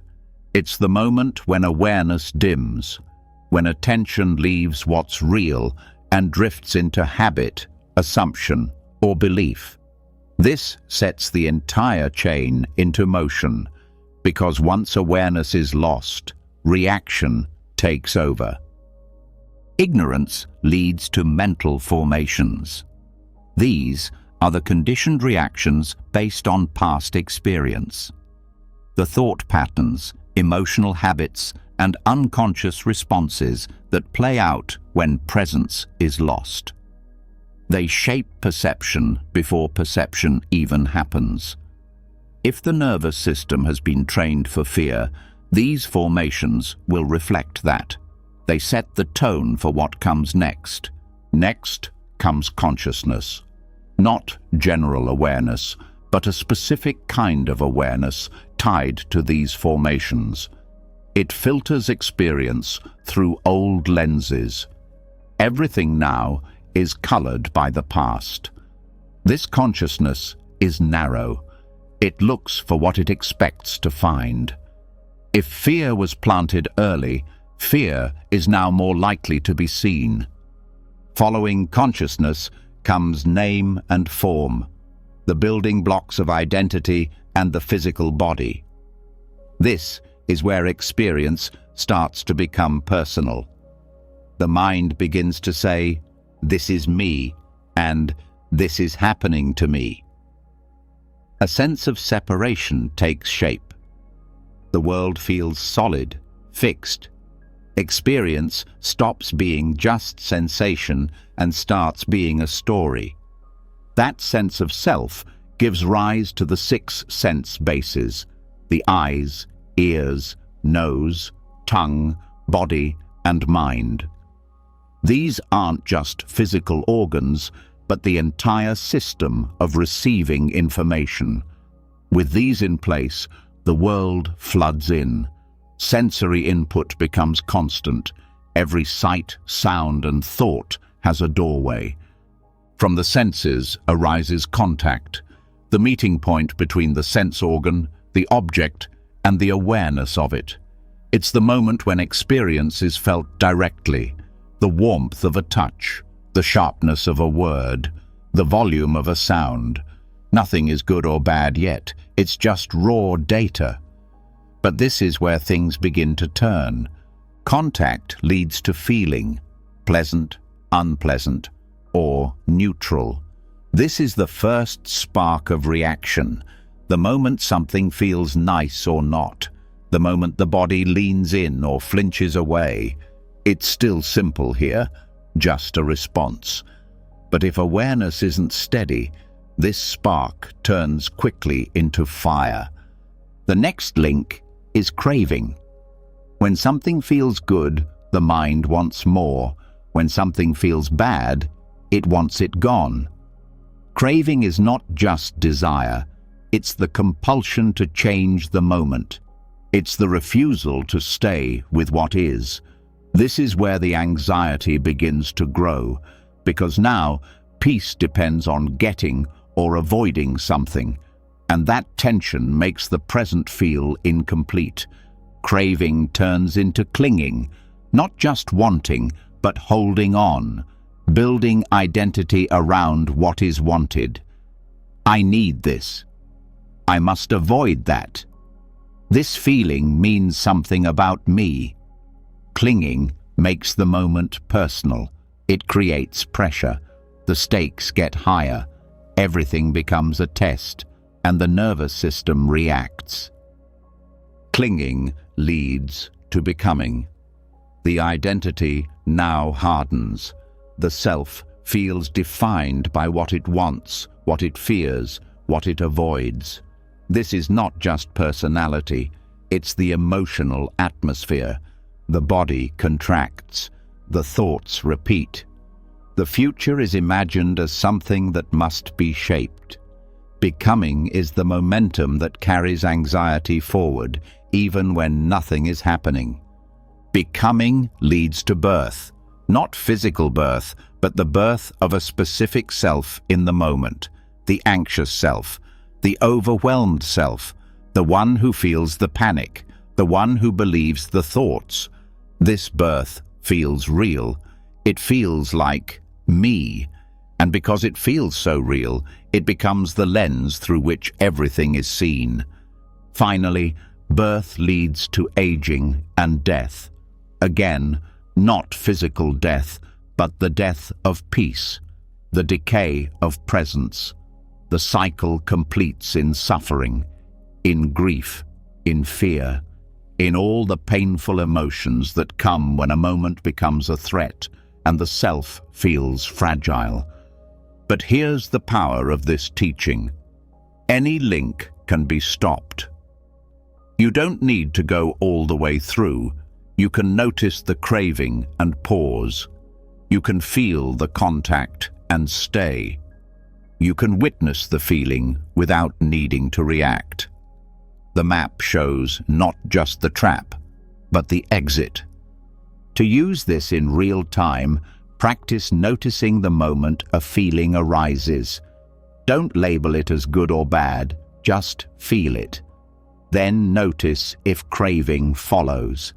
If the mind starts to say, "I want more of this," or "I can't stand this," pause there, stay there, let the craving dissolve without feeding it. Each time you do, the next link loses strength. The chain weakens. This is not easy at first. The chain moves fast, but with mindfulness, it slows. You begin to catch the formation before it hardens. You see the thought before it becomes a belief. You feel the reaction before it becomes identity. And with that awareness, you choose differently. Meditation helps make this possible, not by blocking thoughts, but by slowing them enough to see the sequence, to notice when ignorance arises and bring in clarity, to feel craving and offer compassion, to sit with discomfort without turning it into fear. Over time, this becomes a new habit, a gentle watching instead of a quick reaction. This practice is not about getting rid of the links, it's about seeing them clearly. When you see the pattern, it stops being automatic. You are no longer caught in it, you are watching it move. And in that watching, freedom is born. The mind will still form, feelings will still arise, but they don't have to turn into suffering. They can appear and pass like clouds. They don't have to become a self. They don't have to become a prison. They can just be. Let the next feeling come. Let it move through the body. Don't chase it. Don't avoid it. Just notice the link. Where does it want to go? What if you didn't follow it? What if this moment could stay open? This is how the cycle ends, not with a dramatic breakthrough, but with a gentle refusal to keep walking the same path. A choice made over and over, to see clearly, to stay soft, to stop pulling the chain. Once the links of dependent origination are seen clearly, the mind becomes sharper. Not in a tense way, but in a way that sees the trap before stepping in. There's less automatic reaction, less blind following of mental patterns.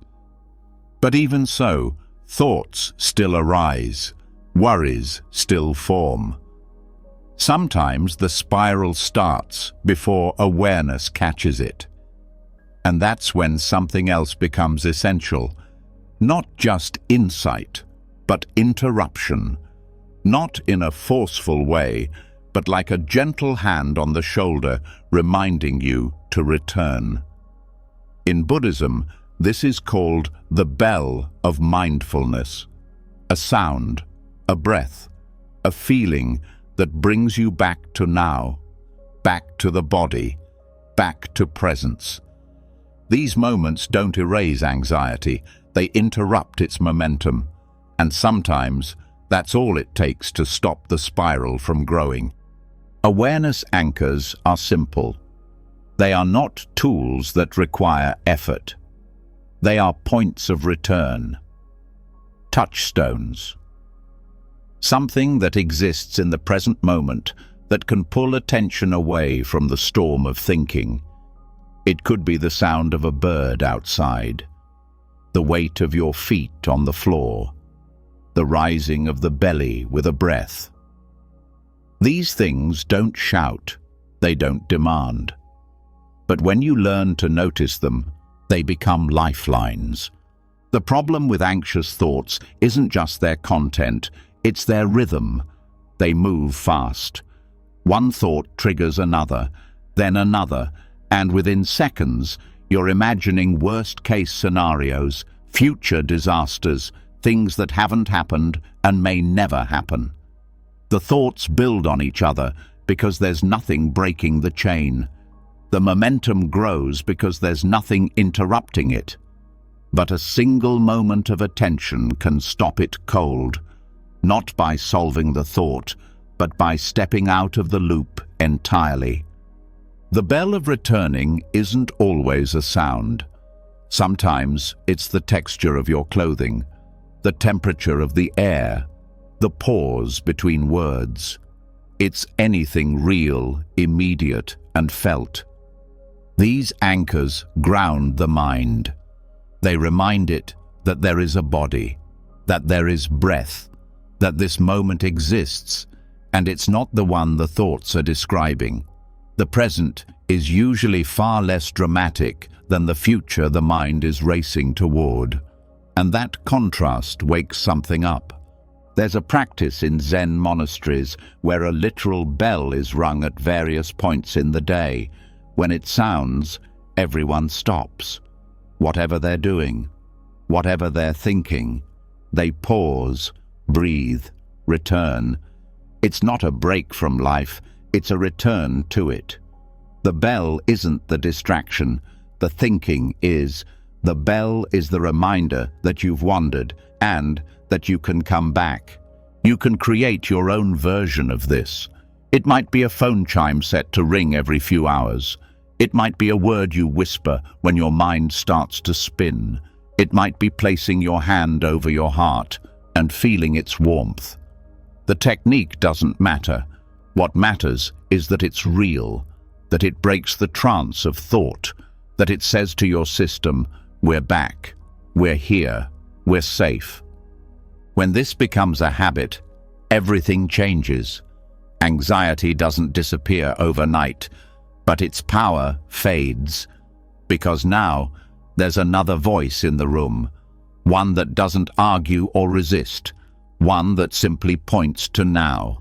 That voice doesn't need to be loud, it just needs to be consistent. You don't need to win the argument with the anxious thoughts. You just need to stop attending their meeting. This is not about distraction. Distraction is avoidance. Awareness anchors are engagement. They engage with reality instead of illusion. Distraction says, don't think about that. Awareness says, come see what's actually happening. It's not suppression, it's redirection, away from fantasy toward what's real. These moments also calm the nervous system. The body doesn't know the difference between a real threat and an imagined one. So anxious thinking creates a physical response: tight muscles, racing heart, shallow breath. But when attention returns to something immediate, the body gets new information. There is no danger here. The breath deepens, the shoulders lower, the system recalibrates, and all of it begins with one small moment of attention. You can also use the breath itself as a bell. Not breath control, just breath awareness. The inhale that was already happening. The exhale you don't have to create. Every breath is a reminder that life is unfolding right now. You don't need to chase it. You just need to notice it. Sometimes it helps to name the return. Here, this, now. A single word can act as a signal, a gentle light switch that turns on presence, not because the thought has gone away, but because the mind has stopped feeding it. Over time, awareness anchors change your relationship with thought. You stop seeing thoughts as facts. You stop assuming they require action. They become weather, passing through. They become music in another room. You hear it, but you don't go in. You can also use the body as an anchor. The feeling of your spine, the contact between your feet and the ground, the temperature on your skin, the subtle pulse in your hands. These sensations are always there, but anxiety pulls attention away from them. Returning to them brings you back into the present, which is where anxiety cannot survive. This practice doesn't make you passive. It doesn't stop you from thinking or doing. It makes your actions cleaner, quieter, more intentional, because now you're responding from presence, not from panic. Now you're acting from clarity, not from habit. Even ordinary moments become sacred. Washing your hands, sipping water, hearing a breeze. These become bells, not because they're profound, but because you are finally present enough to feel them. And each time you do, the mind learns. We don't need to chase the storm. We can stay here. This is also a form of compassion. Anxiety often feels like abandonment of the self, of safety, of stability. Returning is an act of care. It says to your inner world, I'm not leaving you alone in this spiral. I'm here. That presence is healing. That presence is enough. And even when thoughts return, even when worry picks up again, you're not starting over. You're practicing. Every return is progress. Every breath is a reminder. You don't need to control the storm. You just need to stop being swept away by it. So, let the next breath come. Let it land fully.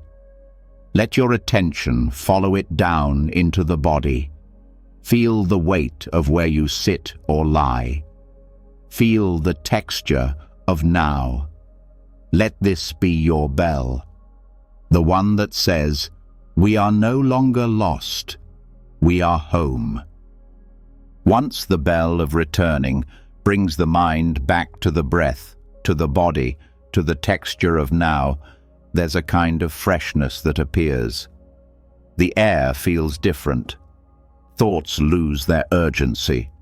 But even in that clarity, one thing often keeps the mind spinning: speech. Words, whether spoken aloud or rehearsed silently, tend to reignite the cycle. They pull the body out of stillness. They shape new stories. They restart the commentary.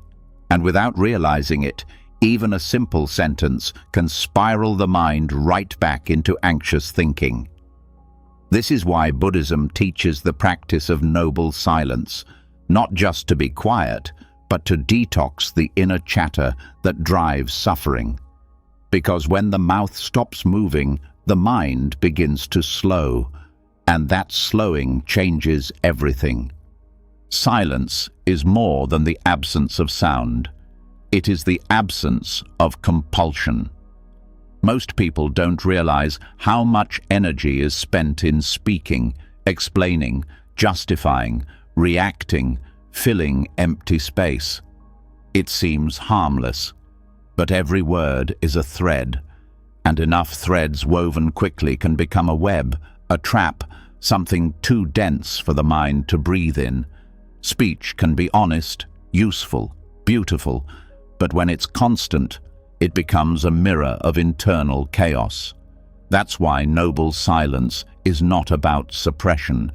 It's about alignment. Speech that matches clarity, not reactivity. When silence is practiced intentionally, it reveals just how noisy the mind has become. In the absence of speaking, the thoughts that would have been turned into sentences now swirl with nowhere to go. You see them, you hear them, you finally notice the weight they carry, and it's not comfortable at first, because the silence doesn't hide the noise, it exposes it. But that exposure is where healing begins, because only when something is seen can it be released. Anxious people often talk to regulate their discomfort. The voice fills space that feels unsafe. It gives form to uncertainty. But this habit turns language into a defense mechanism. And while it might offer short-term relief, it deepens the long-term spiral, because now discomfort becomes something that must always be spoken away. And in that reflex, silence becomes threatening. But what if silence wasn't empty? What if silence was the medicine? In Buddhist monastic settings, silence is a common practice, sometimes for hours, sometimes for days. The rule is not harsh, it's freeing. No need to respond, no need to explain, just presence, just action without narration. In that space, the mind starts to quiet. Thoughts still rise, but they don't get turned into sound. And when words are not spoken, they lose part of their grip. The story becomes lighter. The mind gets rest. You don't need to live in a monastery to practice this. You can begin with 1 hour a day, a period where nothing needs to be said, not to others, not to yourself. Just a window of stillness. During this time, don't explain your actions in your head. Don't narrate your feelings. Don't rehearse conversations. Let the silence do the speaking. Let it say, "This moment doesn't need commentary. It just needs presence." Over time, this shifts your relationship to language. Words become fewer, sharper, more meaningful. The inner monologue quiets. The reflex to fill silence fades. And in that fading, anxiety has less fuel, because most anxious spirals are fed by inner speech, silent arguments, imaginary scenarios, emotional explanations. But without words, those loops can't form in the same way. They lose structure, they dissolve. This also affects relationships. When you speak less, you listen more. You hear what's underneath the words of others. You become less reactive, more grounded. And when you do speak, your words carry weight. They come from intention, not habit. They are heard differently because they rise from silence, not from noise. The practice also builds resilience. In silence, you learn to sit with discomfort, to not need to verbalize pain or escape through explanation. And that sitting becomes strength. You realize that emotions can be witnessed without being expressed, that tension can be felt without being narrated. And in that space, you stop feeding the mind's need to make meaning out of everything.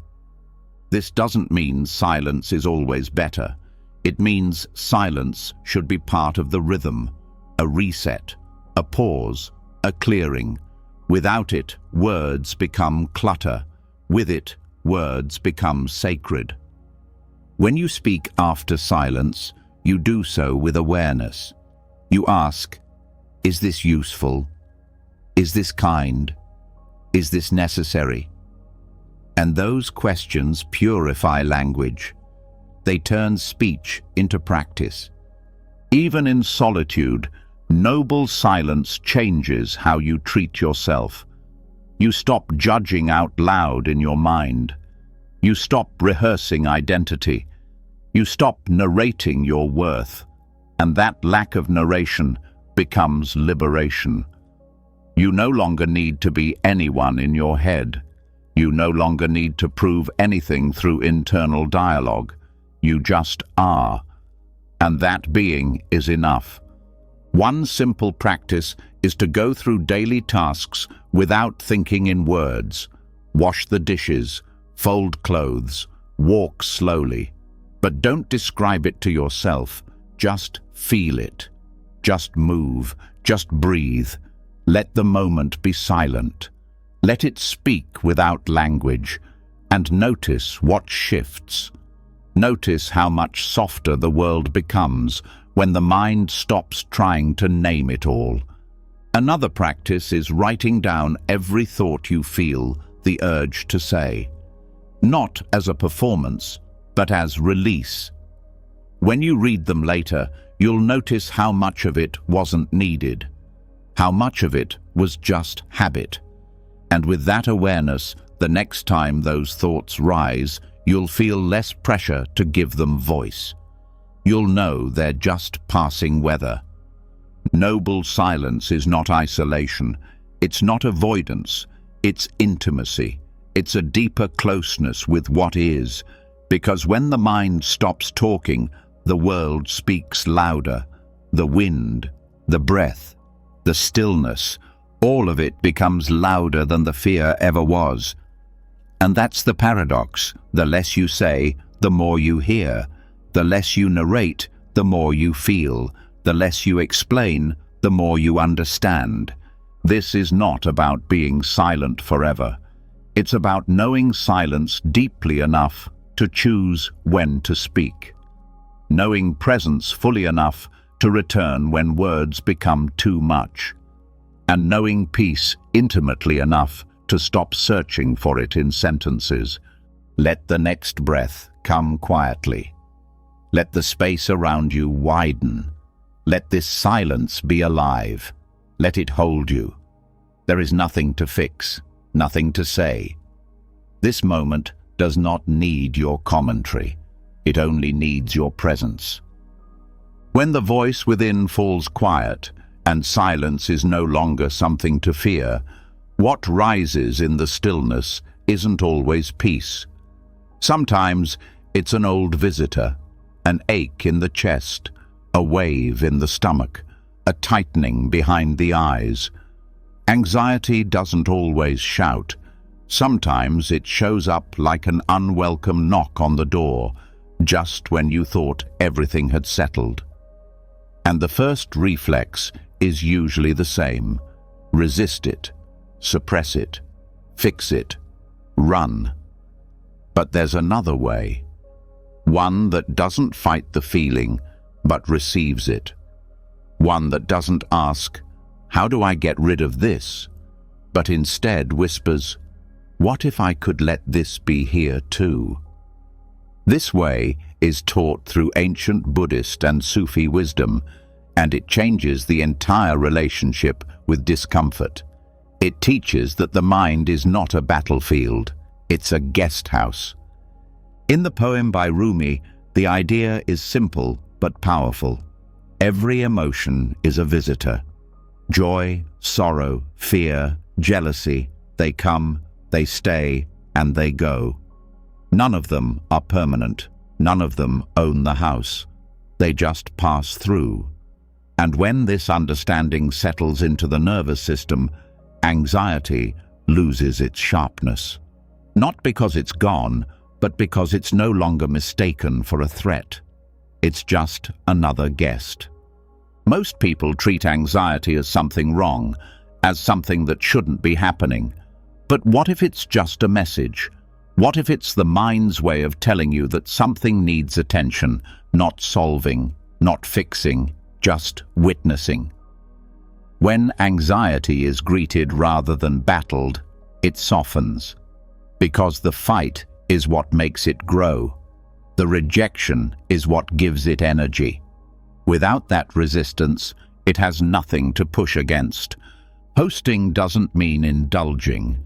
It means presence. It means meeting the feeling at the door and saying, "I see you. You can stay as long as you need.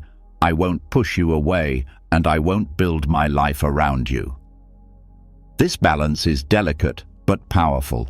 It allows the emotion to move without letting it drive.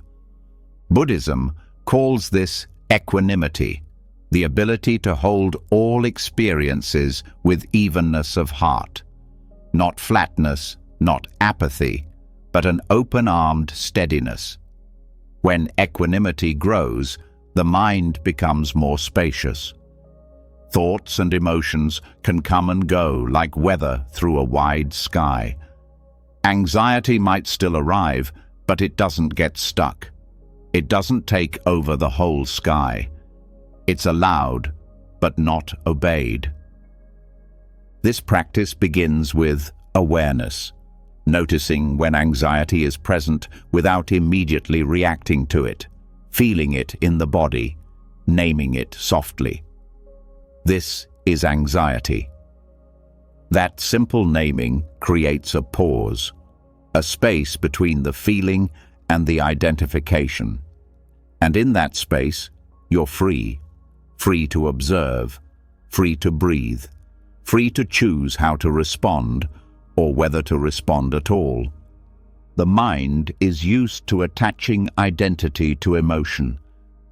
I am anxious. I am overwhelmed. But you are not the guest. You are the space that hosts it. You are the house, not the emotion passing through. That shift in identity from guest to host is what ends the cycle of panic. Because now the emotion doesn't define you. It just visits. It just stays for a while, and eventually it leaves. Hospitality doesn't mean liking the guest. It means treating it with dignity. You don't need to enjoy the presence of anxiety to welcome it. You just need to stop pushing it out the back door. You just need to let it sit, breathe, move. You just need to give it space to exhaust itself naturally. Because emotions that are allowed to complete themselves will eventually fade. It's the grasping that keeps them alive. This can be practiced in daily life. When anxiety rises, during a conversation, in a crowded room, lying awake at night, pause. Feel where it lives in the body. Soften around that place. Imagine it as a visitor who arrived with a story. You don't need to believe the story. You just listen. You acknowledge its presence. And then you let it rest. Sometimes the guest will speak. It might bring old fears, memories, regrets. But you are not the voice. You are not the past it echoes. You are the one watching, the one holding space. And when that role is remembered, the fear doesn't have power anymore, because you're no longer arguing with it. You're no longer giving it your voice. This practice also builds compassion, because the more you can host your own discomfort, the more you can host others. You stop reacting to other people's anxiety. You stop needing to fix everything. You simply sit with them. You listen. You let their emotions come and go, just like yours. And this presence becomes healing, not because it solves, but because it stays. Rumi wrote, "Be grateful for whoever comes, because each has been sent as a guide from beyond." Even anxiety, even grief, even rage. These are not signs of failure. They are visitors with something to show you, not in words, but in presence. They reveal where the house is closed, where light hasn't reached. And when you open the door, you open yourself to something deeper than comfort. You open to wisdom. Letting anxiety visit doesn't mean becoming passive.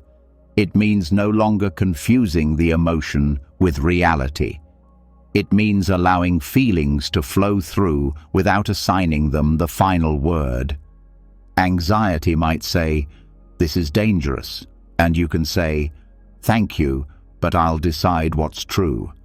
You're not silencing the voice, you're disidentifying from it. Over time, this changes your entire emotional landscape. Feelings stop becoming emergencies. They become information. And because you no longer fear them, they don't control you. This doesn't make life painless. It makes it livable. It makes it honest. And that honesty brings peace. Not the peace of avoidance, but the peace of being fully present with whatever comes. You don't need to believe every emotion. You just need to feel it. You don't need to control every thought. You just need to watch it. You don't need to fix every discomfort. You just need to host it long enough for it to move on its own. So let the next breath open the door. Let it be the space through which the next emotion enters. You don't have to prepare. You don't have to judge. Just stand at the entrance and meet whatever comes. Not with fear, not with force, but with the calm of someone who knows that no visitor stays forever.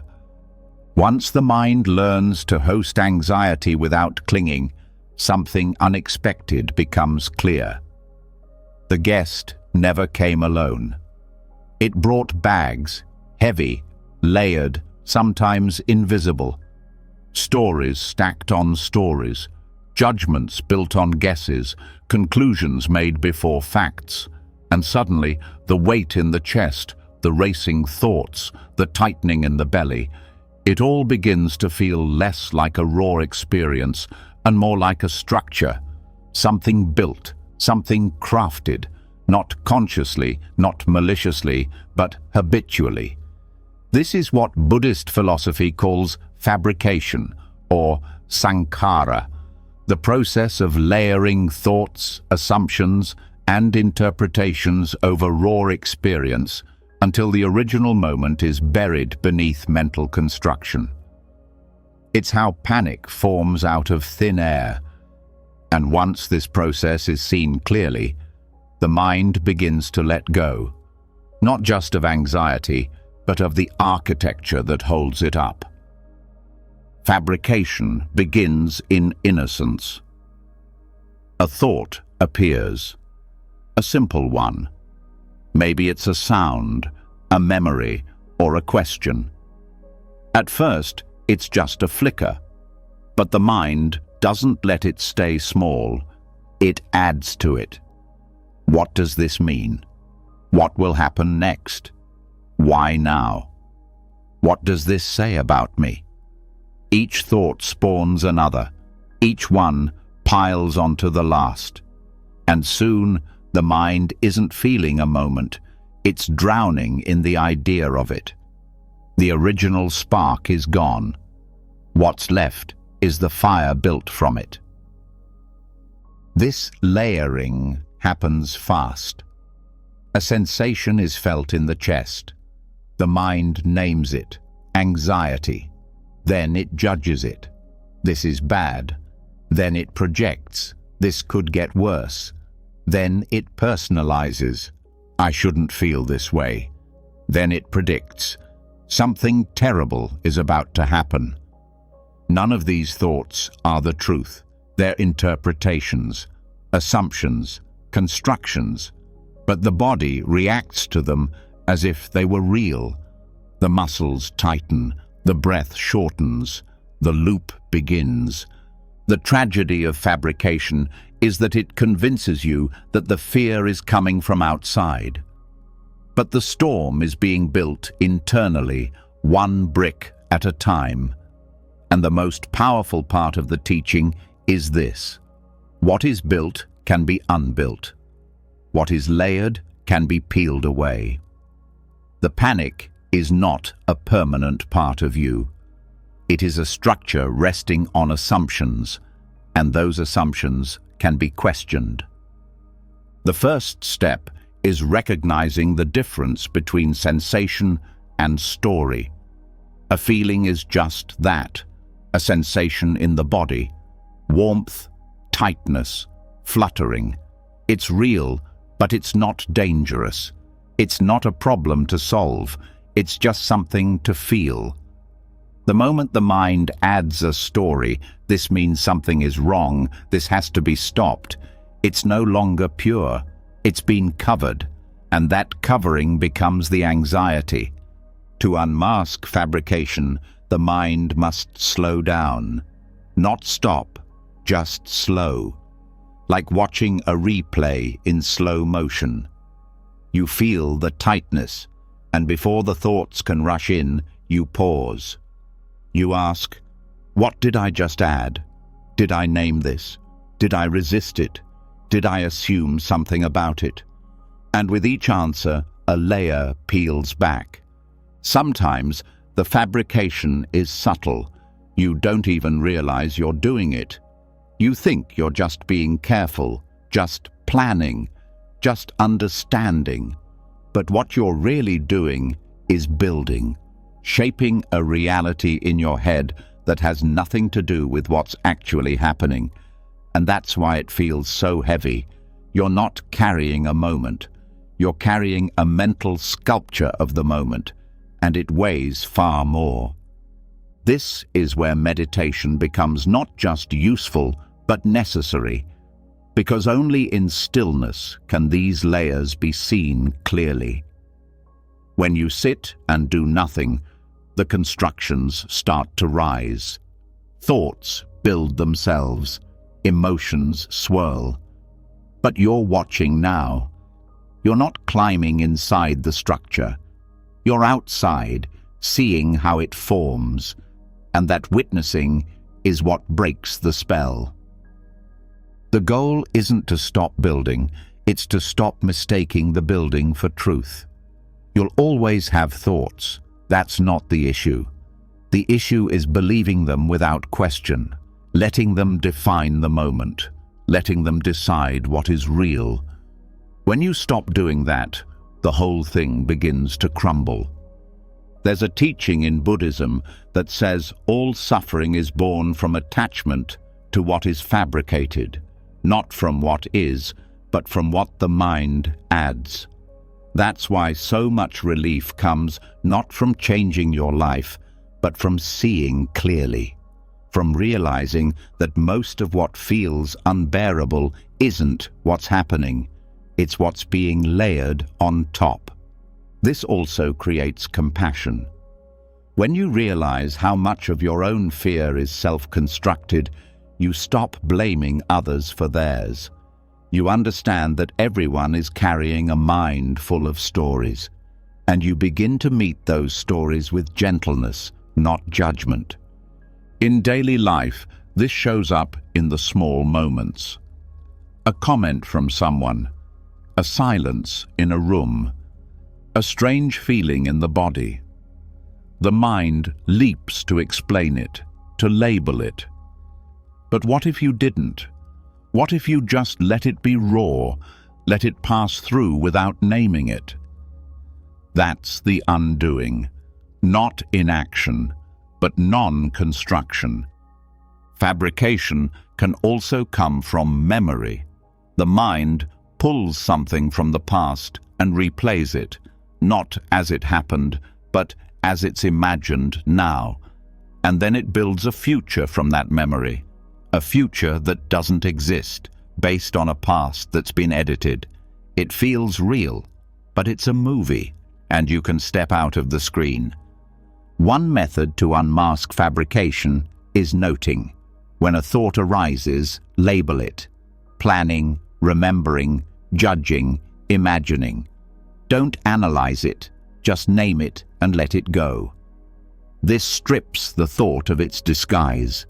It stops being a truth and becomes what it is, a mental event, a passing movement, not something to fix, not something to believe.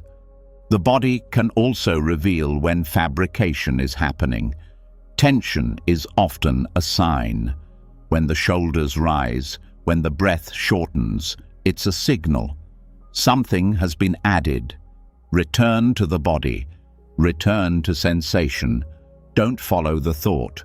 Feel the place where it landed, and just breathe into that space, without story, without fixing, just being. Over time, the mind becomes less reactive. The stories still come, but they don't stick. They're seen as stories. And that seeing is freedom.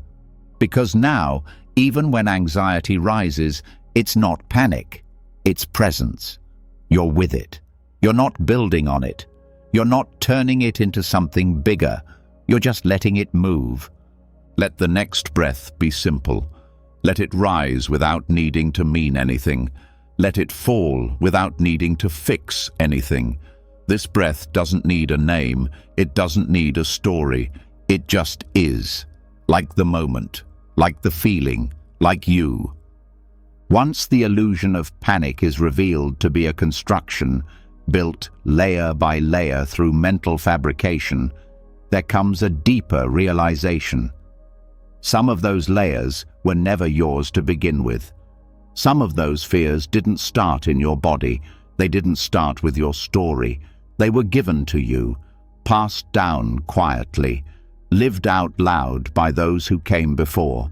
This is the echo of ancestral anxiety, a pattern that repeats itself through generations, not out of destiny, but out of habit. And what Buddhism offers is not just understanding, but freedom, the path of mindful disidentification, the choice to step out of a loop you were born into, but do not have to continue. Karma, as taught in Buddhism, is not fate. It's not a punishment. It's a momentum, a chain of cause and effect driven by action, speech, and thought, and not just your own. Family systems pass down karma like rivers pass down silt. Sometimes the stream is clear, stories told, fears shared, behaviors mimicked. But often it's invisible. A mother who flinches at confrontation, a father who tightens around control, a grandparent who taught silence instead of expression. None of it said directly, yet all of it absorbed. The body learns before the mind can name it. This kind of inheritance doesn't live in genetics alone. It lives in nervous systems, in how emotions were handled or not handled, in how conflict was met or avoided, in what was considered safe to feel. If your caregivers met fear with panic, you learn to do the same. If they met uncertainty with anger or shutdown, those patterns became familiar. Not because you chose them, but because you were surrounded by them. And this is where karma becomes active. Because once you see the pattern, you are no longer just a participant. You are the pivot point, the one who can choose differently, the one who can stop the echo. This doesn't mean blaming the past. It means understanding it without being trapped by it. The goal is not to erase what came before, but to stop it from continuing through you. To do this, the first step is recognition. The ability to name what you've inherited, not as identity, but as influence. You start to see the places in your life where fear feels automatic, but out of proportion, where reactions happen before thought, where you brace for conflict even when none exists. These are the fingerprints of old karma. They are not proof of brokenness, they are invitations to heal. Mindfulness gives you the space to observe these patterns without being overwhelmed by them. Instead of saying, "This is just who I am," you begin to say, "This is what I learned." That shift is everything, because what is learned can be unlearned. What was absorbed can be released, not by force, but through presence. One way to practice this is to watch your reactions like you would watch a performance. When something triggers anxiety, pause, feel the body, listen to the thoughts, but don't rush to fix them. Just ask, whose voice is this? Where did I first learn to feel this way? Who modeled this reaction for me? Sometimes the answer is clear. Sometimes it's just a sense. Either way, you begin to create space between the pattern and your identity. This space is where karma dissolves, because karma continues through identification, through believing every thought, through reacting the same way. But when you step back, when you witness instead of follow, the pattern can't feed itself anymore. It begins to unravel. Another practice is self-forgiveness, because inherited anxiety often comes with shame. The shame of not being calm enough, of not being stable enough. But that shame is also inherited. You didn't choose this, you didn't invent it. You simply lived in an environment that taught your body to survive this way. Forgiveness doesn't make the past disappear. It makes space for something new to grow. Ritual can also help, not in a mystical sense, but in a symbolic one. Writing a letter to the fear you inherited, naming it, thanking it for helping you survive, and then letting it go. Burning the letter, burying it, putting it in water, not to forget it, but to mark the moment of transition, the moment when you choose not to carry it forward. Sometimes this process brings grief. Grief for the years lost to anxiety that wasn't even yours. Grief for the way fear shaped your childhood. Grief for the love that couldn't be fully felt. Let that grief move through. It's not weakness, it's the weight lifting. It's the body clearing out what it never needed to hold. You may also begin to see how your own choices have already started to change the pattern. Every moment of pause, every breath taken in awareness, every time you didn't snap or shut down or run. These moments matter. They are you rewriting the story. They are you becoming the ancestor who did it differently. This process doesn't have an end point. There's no final purge. Karma is subtle. It returns in new forms. But with each return, your relationship to it changes. You meet it with more wisdom, more compassion, less fear. You stop being the container and you become the channel, letting the old flow through you, but not stopping with you. This kind of healing is not just personal, it's collective. Because the calmer you become, the more space others feel around you. Your nervous system begins to regulate others. Your silence becomes safety. Your presence becomes permission for others to feel. This is how ancestral anxiety ends, not through resistance, but through quiet revolution. One breath, one pause, one act of non-reaction at a time. Let the next breath come with this awareness. You are not broken. You are not bound. You are standing in the middle of a lineage, holding both the pain and the power to transform it. Not for validation, not for perfection, but because peace is possible, because you've seen what fear does, and you're ready for something different. After seeing how inherited anxiety can be softened through presence and mindful disidentification, something deeper starts to stir beneath the surface. Even with the past understood and forgiven, a quiet tension remains, not from what already happened, but from what might, from the future, from the constant anticipation of a world that hasn't arrived. The mind, still clinging to its old habits, keeps reaching forward. It tries to fix problems that don't exist yet. It imagines worst-case scenarios and builds tension around them as if they were already real. This is the hidden layer of suffering that often goes unnoticed. The anxiety of what hasn't happened, and the path forward isn't about more control.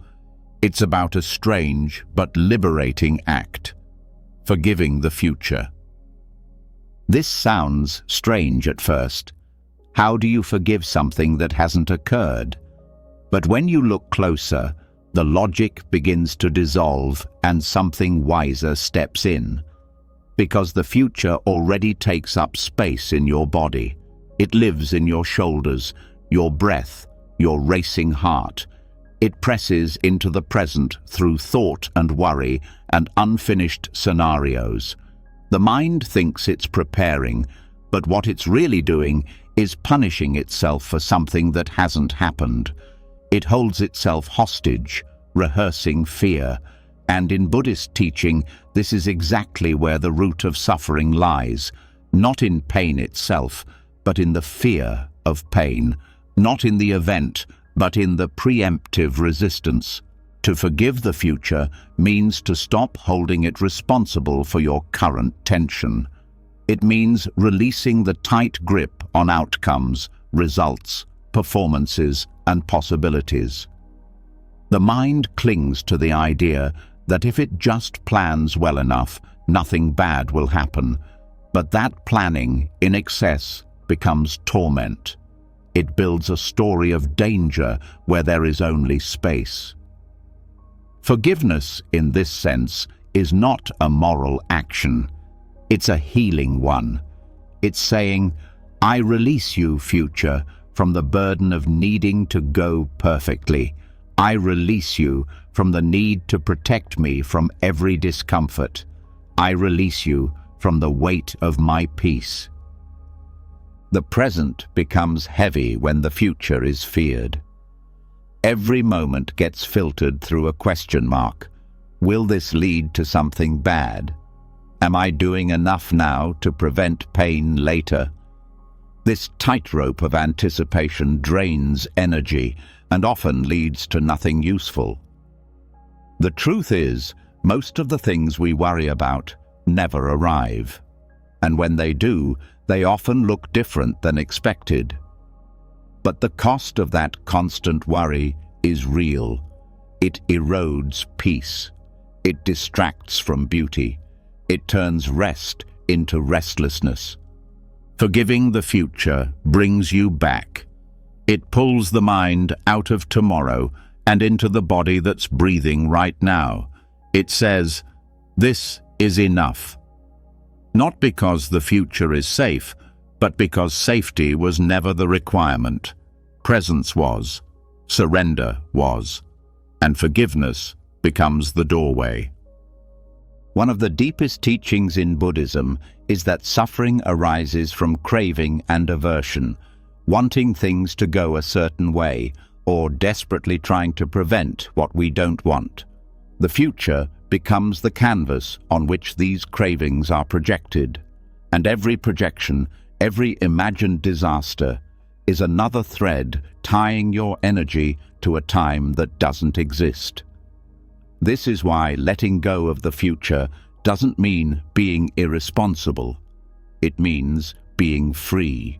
You still plan, you still show up, but you stop believing that your happiness depends on everything unfolding exactly the way you expect. Forgiving the future also means forgiving yourself for not being able to know, for not being able to control, for being human in a world of change. The pressure to predict, to perform, to prevent, these are inherited burdens, cultural, personal, ancestral, but they don't have to define the way forward. You can say, I let myself off the hook. I'm not here to perfect the future. I'm here to be fully awake right now. One practice for this is called intentional surrender. Each morning, before doing anything else, say to yourself, I forgive whatever today brings. You're not inviting chaos. You're acknowledging reality, that plans will shift, that emotions will rise, that people will be people. This doesn't mean giving up. It means giving up the illusion that you are in charge of all of it. This small ritual begins to teach the nervous system that it can relax, that it doesn't have to prepare for every impact, that it can meet life as it unfolds. You can also practice this in moments of rising anxiety. When the thought loop starts, what if this happens? What if that doesn't work? Pause. Feel the breath. Feel the body. And say gently, I forgive what hasn't happened. This cuts the loop. It removes the pressure. It allows the present to come back into focus. What makes this practice powerful is that it doesn't try to outthink the fear. It doesn't argue with it. It doesn't give the mind another task. It speaks to a deeper place. The part of you that knows most fear is a rehearsal. Most suffering is anticipation. And most of what we fear cannot be controlled, only met, only felt, only released. Forgiveness, in this way, is not weakness, it's strength. It takes courage to loosen your grip. It takes maturity to say, even if things don't go as I hope, I will still be here. I will still breathe. I will still find peace in this body. This is the heart of resilience, not immunity to pain, but the willingness to keep opening no matter what comes.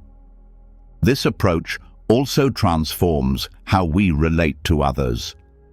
Much of our anxiety is tied to how we think people will act or respond or judge us in the future. But we can't control their minds. We can't predict their choices. And trying to do so only makes us tense and defensive. Forgiving the future means releasing others from the job of keeping us calm. It means saying, I don't need you to act a certain way for me to be okay. That freedom is rare and powerful. The future also becomes softer when we stop seeing it as a test, as a moment where we'll be judged or exposed or punished. That belief comes from old conditioning, from systems that taught us we had to earn love, earn safety, earn rest. But the Dharma, the truth taught in Buddhism, says otherwise. It says that peace is your natural state, not something achieved through perfection, but revealed through letting go. Letting go of the future also makes room for joy, because when the mind is always scanning for danger, it misses what's beautiful. It sees through a narrow lens, but when that lens is put down, the world widens. You start to notice small things again, the warmth of sunlight, the way wind moves through leaves, the way your breath feels in your chest. These aren't distractions, they are reminders. Reminders that life isn't waiting for you in some future moment. It's right here. So let the next breath be one of soft release. Let it be a pause in the chase. Let it say to the future, You don't owe me anything. Let it say to this moment, you are enough, because you are. And peace doesn't live in prediction. It lives in presence. After releasing the grip on what hasn't happened, after forgiving the tension of imagined futures, the body begins to soften into something new. There's less reaching, less planning, less resistance. But what fills that space now is not just emptiness, it's vibration, a presence deeper than thought. Not another story, not another effort, but a rhythm, a sound, or the space between sounds. The nervous system, long held hostage by urgency and fear, now listens differently. Not for instructions, not for warnings, but for rest. And this is where the sound of stillness becomes essential. In Buddhist practice, sound isn't just noise, it's medicine. Whether it's the ring of a bell, the hum of a chant, or the sheer clarity of silence itself, each one can recalibrate the entire system, not by force, but by resonance. The nervous system is always listening. Even when the mind is distracted, the body hears everything. It tunes to rhythm, to tone, to texture. A loud space makes the body brace. A sudden noise makes the heart jump. And in the same way, a soft sound, a sacred sound, makes the body soften. This isn't mystical, it's biological. The auditory system is deeply tied to the vagus nerve, the regulator of calm and safety. When the ears receive consistent, gentle input, the vagus nerve sends signals to the body. It's safe to relax. This is how monks can sit still for hours. This is why temples ring bells, why chants are repeated, not for superstition, but for healing. Sound is also a way to anchor attention.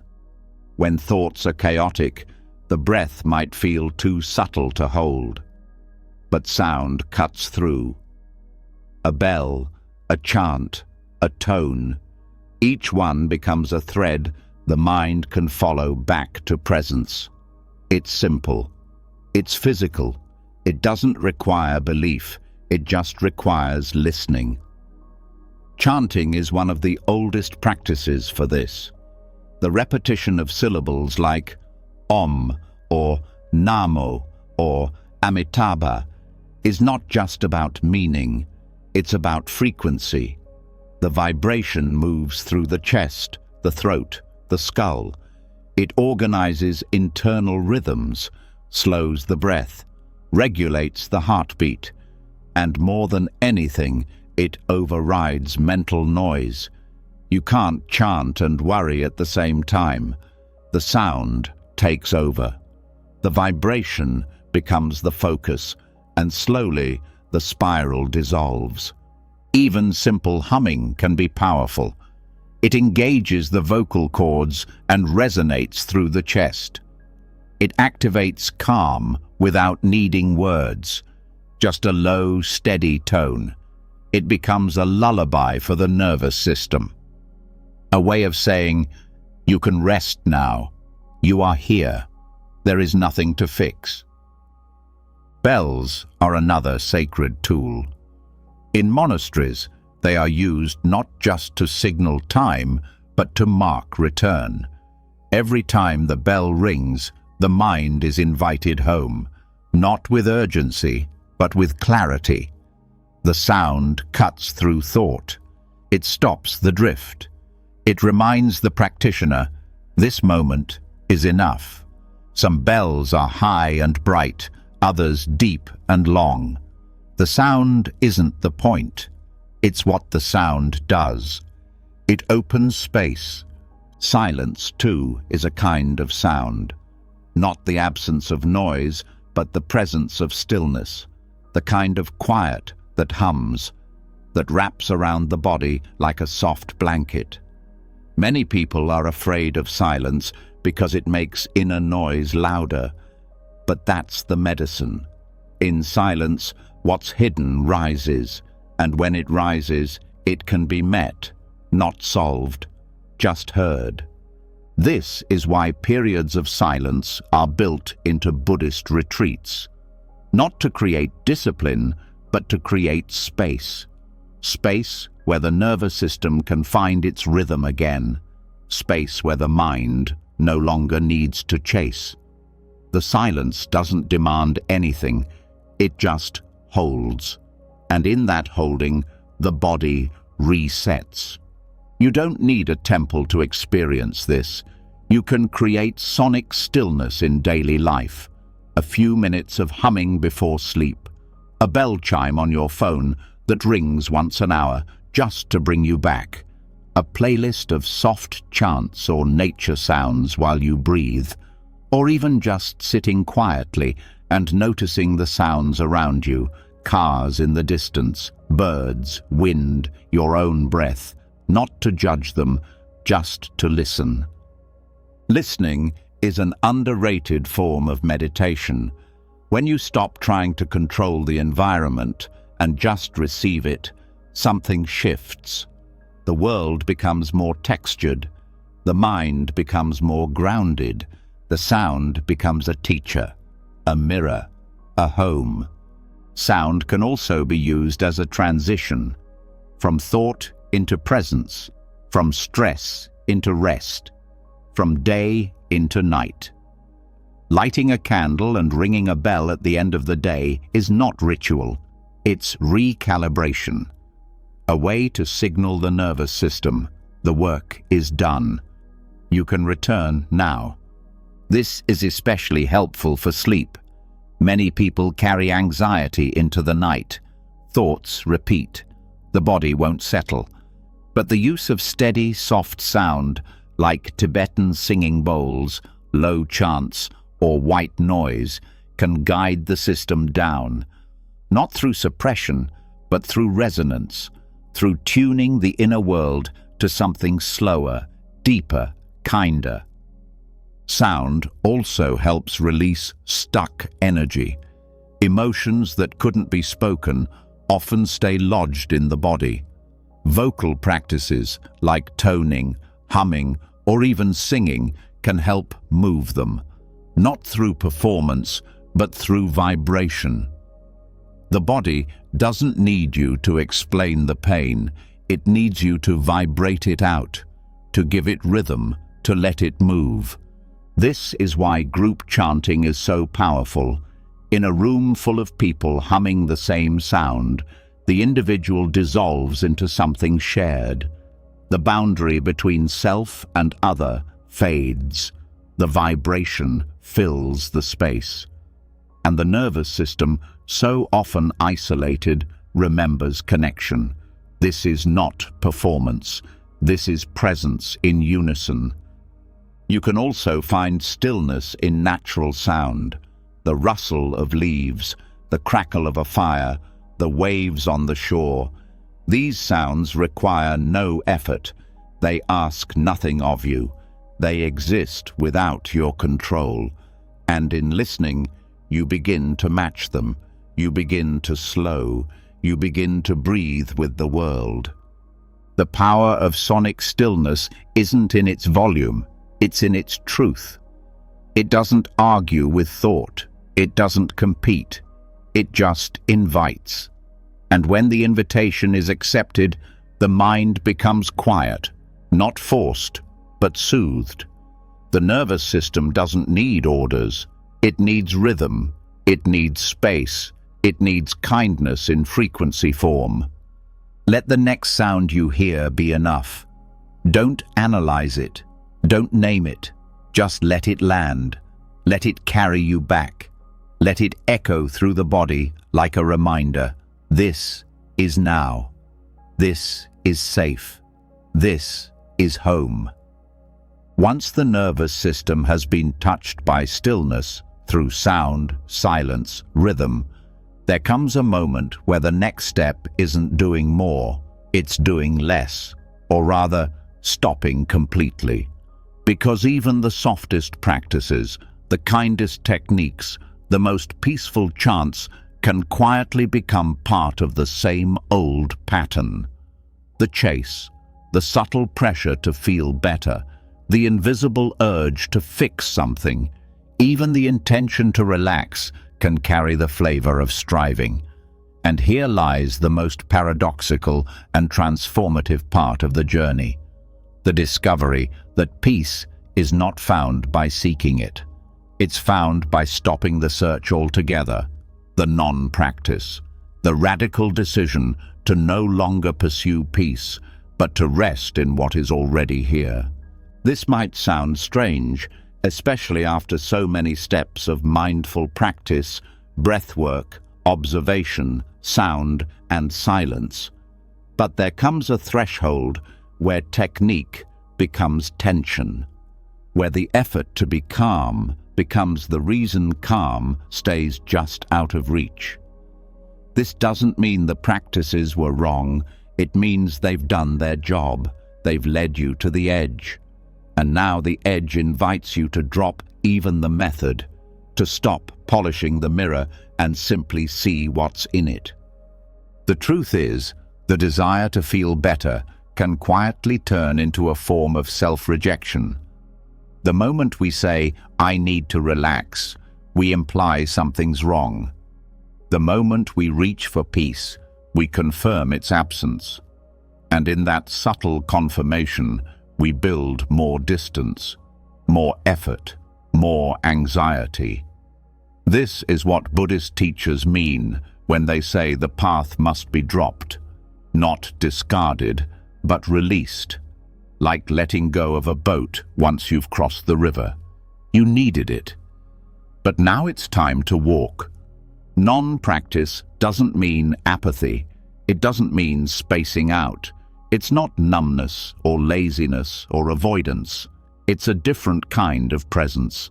One that doesn't organize itself around any goal. One that doesn't try to fix, change, improve, achieve. It simply allows. It watches without managing. It feels without analyzing. It lets the moment be without needing it to be anything else. And in that openness, true stillness begins. This kind of presence can't be forced. You can't try to not try. You can only notice when effort arises and gently let it fall. You can watch the tension in the breath, the gripping in the jaw, the measuring mind, checking if the meditation is working, and then loosen the grip. Each time you do, you move closer to natural being.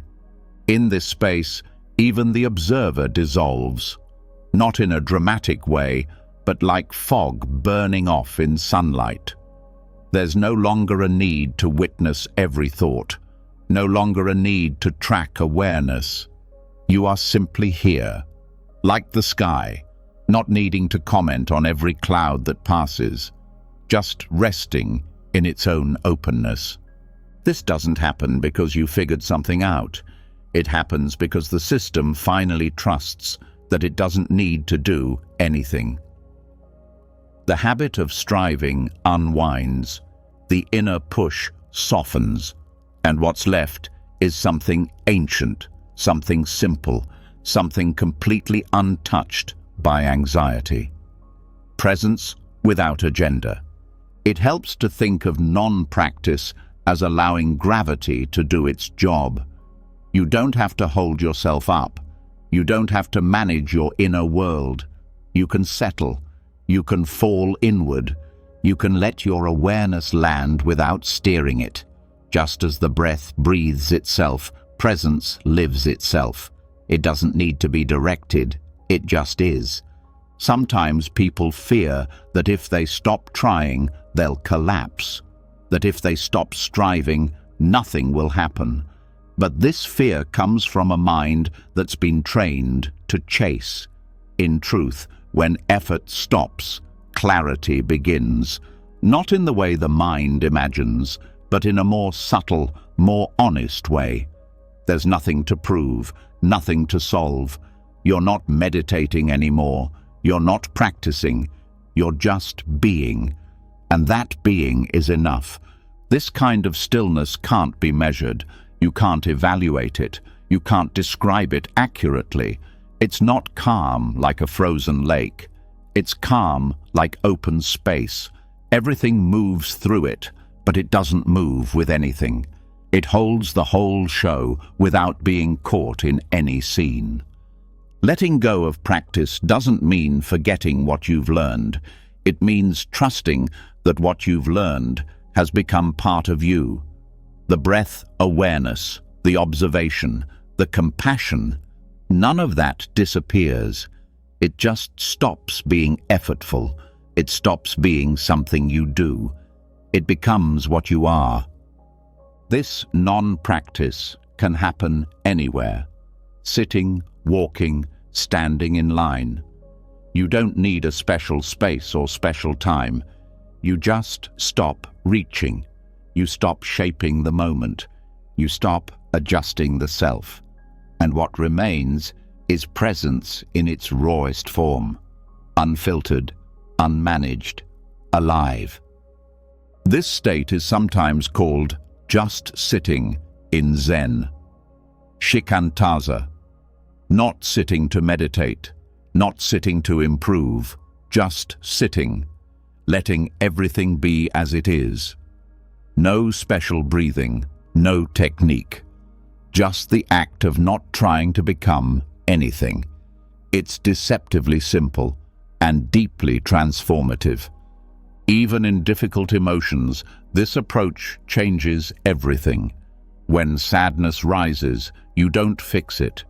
When fear appears, you don't manage it. You let them come, you let them go, like waves. Not because you're passive, but because you're finally not resisting. You're finally not tightening around what life is doing. And in that softness, suffering dissolves on its own. This is the heart of the Buddha's teaching. Suffering ends when craving ends. Craving for relief, craving for control, craving for a different now. The moment that craving stops, peace is not achieved. It's revealed, because it was always there underneath the struggle. Let the next breath arrive on its own. Don't hold it. Don't shape it. Don't even watch it. Let it be. Let your awareness rest the same way. Unmanaged, open, unconcerned. This is non-practice. This is the stillness that lives beneath effort. The calm that doesn't need your help. And from this stillness, something surprising starts to happen. Energy returns, not the frantic kind, but a quiet, steady vitality. Because when you stop chasing peace, you stop exhausting yourself. You stop running in circles, and the body, the mind, the heart, all begin to refill. This is how rest becomes power, how surrender becomes strength. When the chase for peace finally stops, and the body surrenders into simple being, what often rises next isn't clarity, it's heaviness. A soft fog, a weight behind the eyes, a kind of mental blur that doesn't feel quite awake and doesn't feel quite asleep. Most people resist this state. They see it as laziness, dullness, or something to shake off. But what if that fog is actually sacred? What if the state of mild disorientation before sleep, the moment when thoughts loosen their grip, when willpower fades, when the edges of the world begin to blur, is not a distraction, but a doorway? This is what Buddhist insight quietly reveals. That lethargy, when not feared or judged, becomes a gate into the deepest forms of letting go. The sleepy, restless space between wakefulness and sleep is one of the most fertile terrains for healing. It's a moment when the ego lets down its walls, when identity begins to dissolve.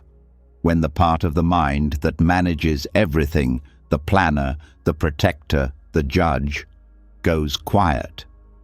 And in that gap, something more ancient takes over, something wise, slow, and beyond effort, but only if the mind doesn't resist it. Only if you don't jerk back into alertness, trying to stay productive or mindful. Because the truth is, some of the deepest awareness isn't sharp, it's soft. It arrives not when the mind is bright, but when the mind is quiet enough to stop interfering. In many spiritual traditions, the space just before sleep is revered.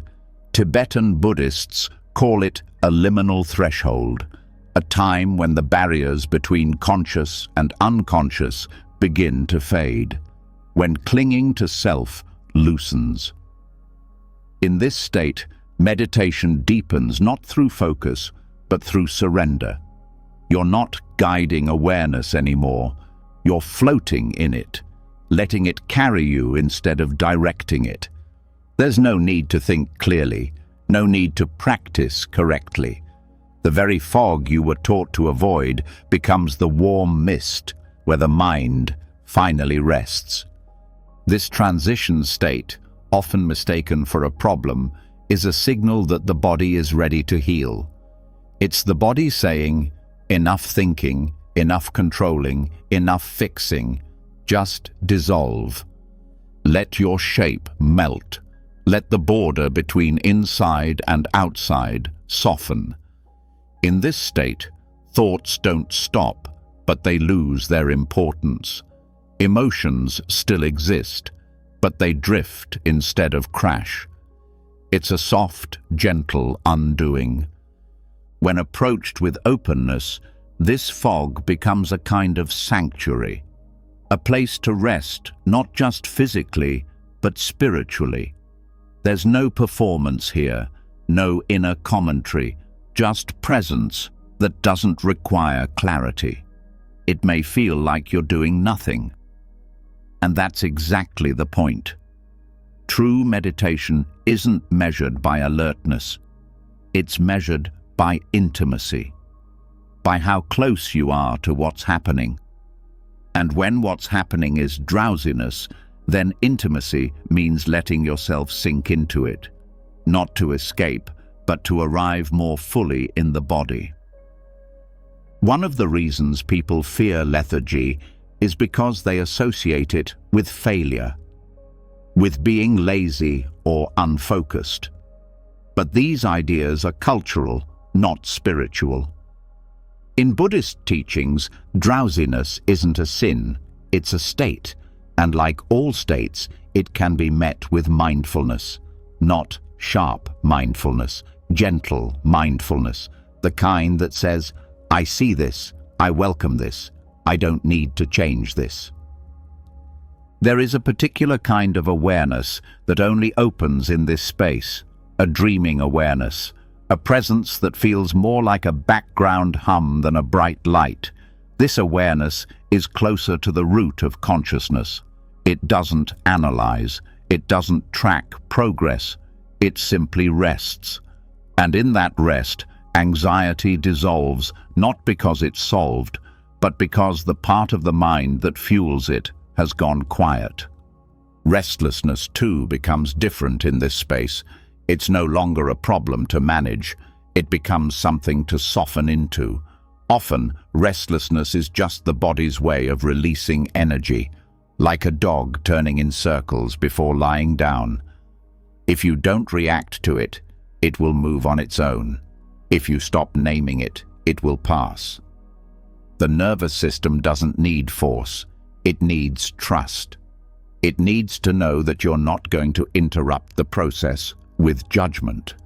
This is why the moment right before sleep is such an opportunity. Because all the usual tools are fading. The intellect is quiet. The inner critic is asleep. What's left is something much more intimate. Raw awareness without the need to perform. You don't need to name it. You don't need to remember it. Just feel it as it happens. Let your body sink. Let the breath do what it wants. Let your thoughts drift without catching them. You're not trying to sleep. You're not trying to meditate. You're just allowing yourself to dissolve. This state is also deeply regenerative. The body repairs itself here, not just physically, but emotionally. It's the space where stress releases from muscle memory, where trauma unwinds without analysis, where the weight that's been carried all day starts to melt, not because of effort, but because effort has stopped. Even the foggy, half-dream thoughts have their own wisdom. They're not logical, but they're honest. They come from a deeper place. You might feel old emotions rise, old memories, but they pass like clouds. You don't need to chase them or interpret them. Just watch. Let the mist of the moment hold them. This is healing without talking, transformation without tension.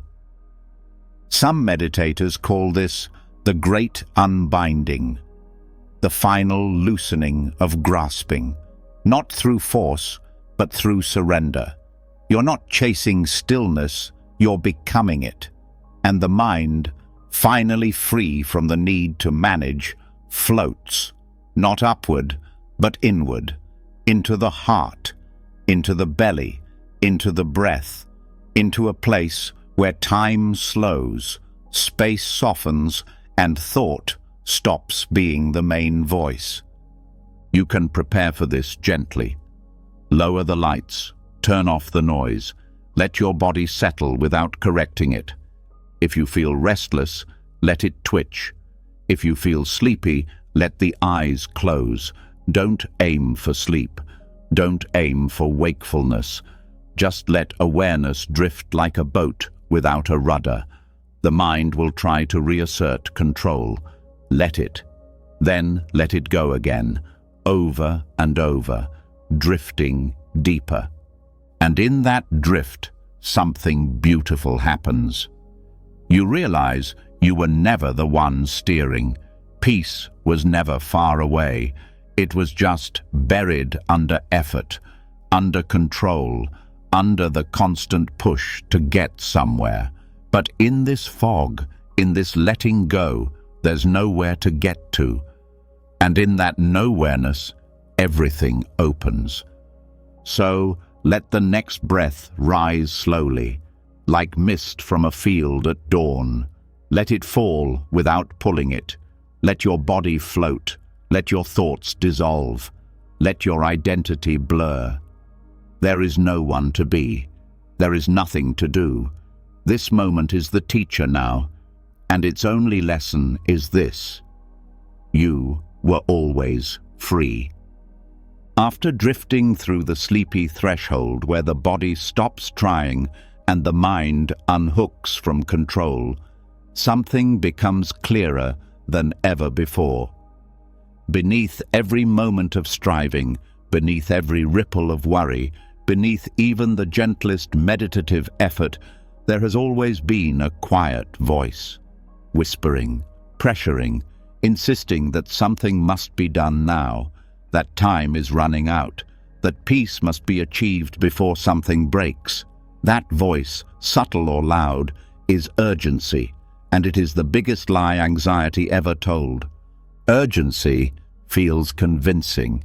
It speaks with certainty. It says, if you don't solve this right now, something terrible will happen. It hijacks your breath. It narrows your focus. It makes the moment feel too small to hold what you're feeling, and so the body tightens. The heartbeat speeds. Thoughts race. But here's the secret Buddhism reveals again and again. Most urgency isn't real. It's not a reflection of the world.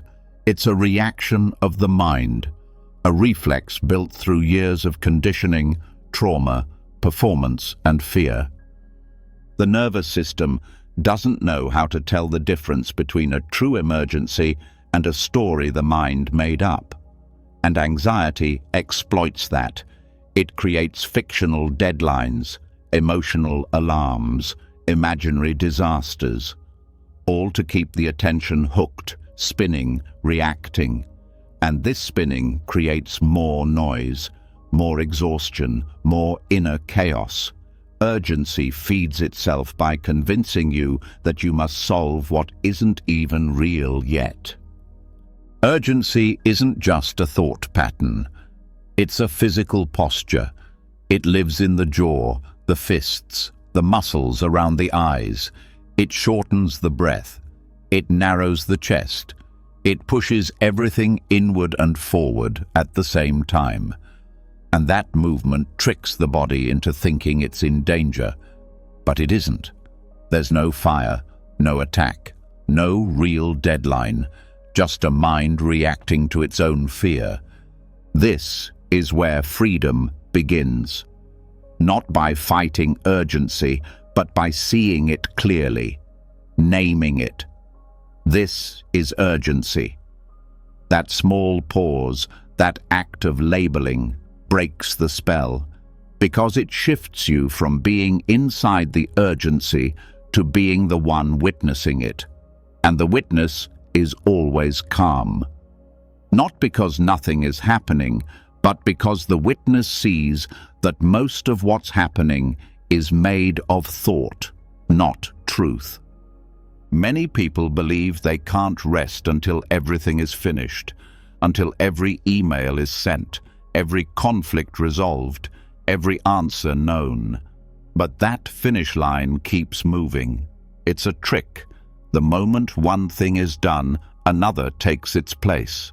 And so peace stays out of reach, not because of life's demands, but because of the mind's refusal to stop running. Buddhist practice trains the mind to recognize this loop, to notice how urgency arises from craving for resolution, for control, for safety, and how that craving creates suffering long before anything real has gone wrong. The mind says, hurry before it's too late. But late for what? That question alone begins to unravel the panic, because most of the time there is no clear answer, just a vague threat, a shadow. This is especially true with emotional urgency, the feeling that you must say something now, decide something now, fix something now. But emotions don't need urgent responses. They need space. When you pause instead of react, you begin to realize that urgency doesn't carry wisdom, it carries compulsion. And compulsion rarely leads to peace. This is why mindfulness includes not just awareness, but patience, the willingness to not know, to not fix, to not rush. This patience is not passive, it's powerful, because it creates room for clarity. And clarity reveals that what felt like an emergency was just an old habit, repeating itself out of fear. In daily life, this practice looks simple. When you feel the urge to act, speak, decide, pause, breathe, ask, is this truly urgent or just familiar? Notice how the body softens when you question urgency. Notice how the mind widens. Suddenly, what felt like a deadline becomes a choice. What felt like a crisis becomes a moment. The truth is, most things can wait. Not forever, but for one breath, 1 minute, 1 hour. And in that waiting, reality shows itself.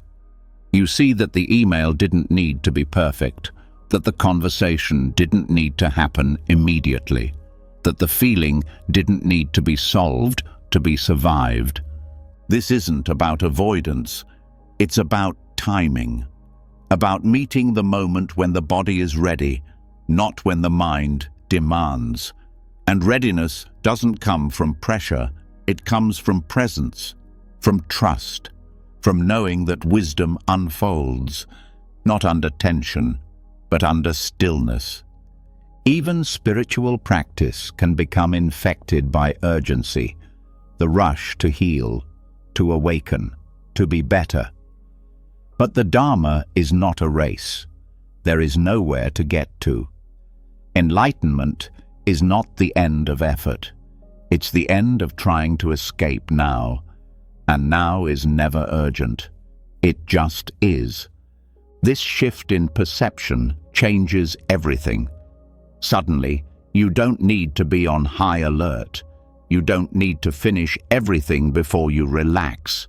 You start relaxing now, in the middle of the task, in the middle of the mess. Because you've seen the lie, you've heard the voice of urgency, and you're not answering the call. When urgency loses its power, anxiety fades, because anxiety is urgency without direction, a need to do something without knowing what. But when you see urgency for what it is, the pressure lifts. Not because life is easy, but because you're no longer sprinting toward peace. You're standing still, and peace meets you there. Let this breath be unrushed. Let your shoulders drop. Let your eyes soften. There is no alarm ringing. No moment that can't wait for your next breath. Even if something needs your attention, it can have it without your panic. Presence is enough. Calm is still effective. Stillness still moves mountains. Once the voice of urgency is exposed for what it is, just noise dressed in panic, just habit pretending to be truth, the silence underneath it finally comes forward. And in that silence, something even more profound begins to appear.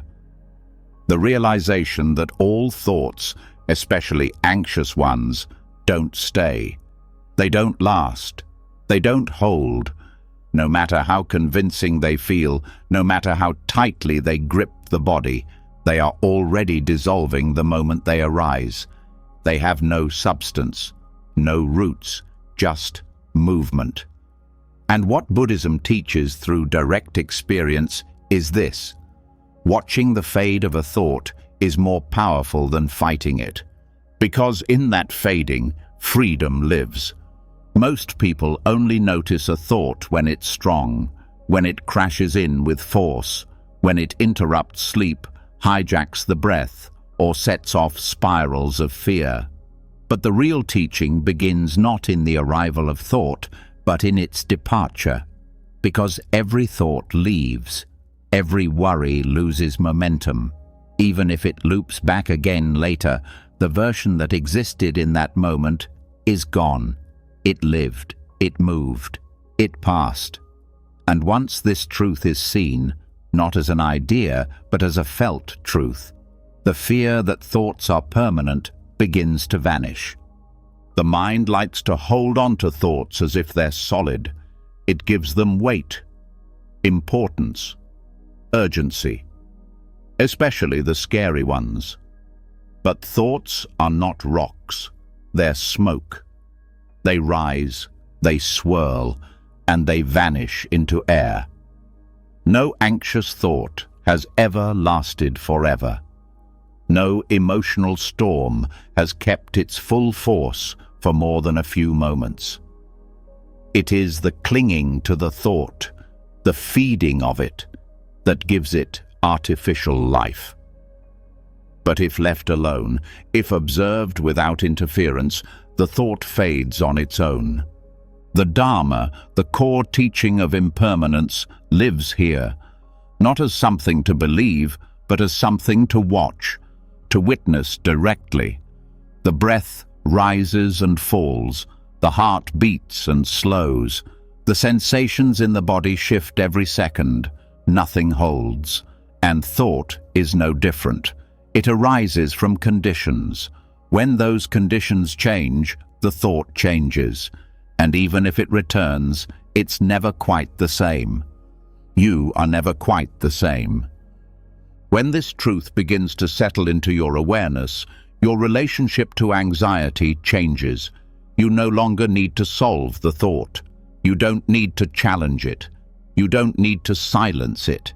You just need to watch it move. Like a wave reaching shore, it will crash, and then it will slide away, and the sand will be quiet again. This is not detachment in a cold or distant way. It's presence without panic. It's the choice to stay with the experience of thought without becoming it. To see the mind doing what minds do: create, spin, wander. But not confuse that movement with reality. Every time a thought arises, you are offered a choice. Not whether the thought comes, but whether you give it fuel, whether you follow it down the path it's carving, whether you turn it into identity. I am anxious. I am unsafe. But when you watch the thought fade, you begin to see the lie. The thought isn't you. It's just passing through you. And when you stop feeding it, it stops forming roots. There is something called bare attention in Buddhist practice. It means observing what is happening without adding anything to it. No judgment, no commentary, no analysis, just watching. When you apply bare attention to anxious thoughts, you see their nature more clearly. They flicker, they hesitate, they try to grow, but they dissolve when you don't react. It's like watching a match burn out before it lights the next one. This dissolving process can be felt in the body too. The tension that rises with a scary thought doesn't stay. The tight chest, the flutter in the stomach, they pulse, then soften. If you don't resist, if you don't label them as wrong, when you allow the body to experience the energy without the mind amplifying it, the body processes it naturally, and then it fades. One of the great illusions of anxiety is that the thought must be answered, that until it's resolved, it will stay. But it won't. Thoughts have a half-life, even the intense ones. They may return, yes, but not because they're permanent, because they've been practiced. And even that habit can dissolve once you stop believing every thought that visits you. There's something deeply peaceful about sitting in the middle of an anxious thought and realizing that it's already fading, that it's not growing, it's passing. That awareness doesn't need to control it. Just hold it, just witness it fall apart on its own. This kind of seeing changes the nervous system. It trains the body to trust that presence is stronger than panic. This also builds patience. You stop needing to rush your way out of discomfort. You stop trying to escape every emotion. You sit, you breathe, you let the thought come, and you let it go like a cloud blown apart by wind. You stop being the storm, and you become the sky it moves through. Over time, something else shifts. You stop fearing the next thought, even if it's intense, even if it's dark, because you've seen the ending, you've seen the fade, and that knowledge makes the next spiral less powerful. You meet it with calm, not because you're perfect, but because you've practiced dissolving. This is also where compassion grows, for yourself and for others, because you see how hard it is to live inside a mind that builds so many stories. You see how exhausting it is to believe every fear, and you start to soften. You start to say to your own mind, I know you're scared, but I'm not leaving, and I know you'll settle soon. Even sleep becomes easier when you hold this truth. Because the mind doesn't need to be empty to rest. It just needs to not be afraid of its own thoughts. The moment you stop chasing silence and start watching thoughts dissolve, the pressure to fix the mind disappears, and with that, rest comes naturally. So let the next thought come. Let it pass. Watch its shape. Feel its echo. But don't follow it. Don't hold it. Just sit. Just breathe. Just be the one who sees. That seeing is the end of the story. Not because the thought won't return, but because you're no longer giving it the stage. The Dharma of dissolving is not a philosophy. It's an experience. A truth revealed not in books, but in breath, in the space between moments, in the softness that grows when you no longer fight what's fading. You just watch, and that watching becomes peace. And now, as all thoughts begin to settle, as the nervous system learns to trust impermanence, we reach the final understanding. The realization that not only are anxious thoughts fading, but that even your attachment to thoughts is dissolving, that the core identity built around struggle is no longer needed. And from that emptiness, something deeper emerges. Not silence, but clarity. Not numbness, but freedom. That's where we end, on the threshold of pure awareness, where everything falls away and only presence remains. You've just journeyed through the quiet unraveling of anxiety, not by fighting it, not by fixing it, but by understanding it, layer by layer.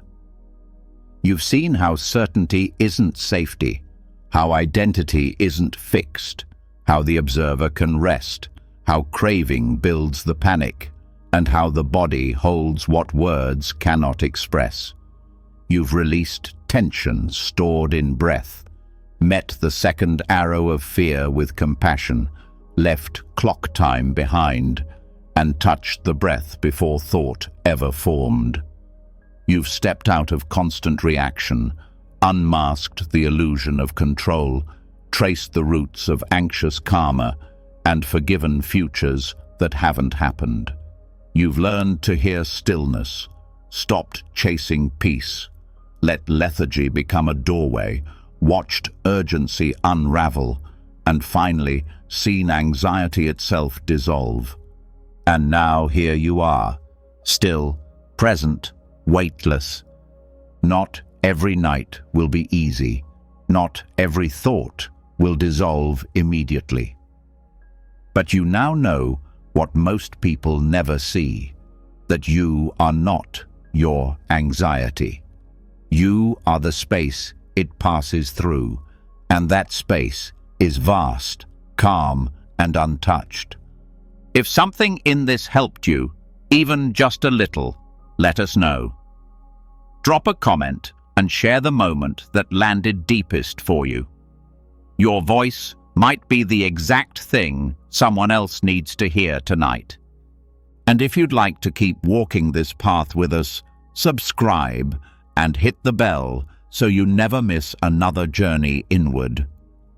Until next time, rest easy, breathe deeply, and remember, you are already home.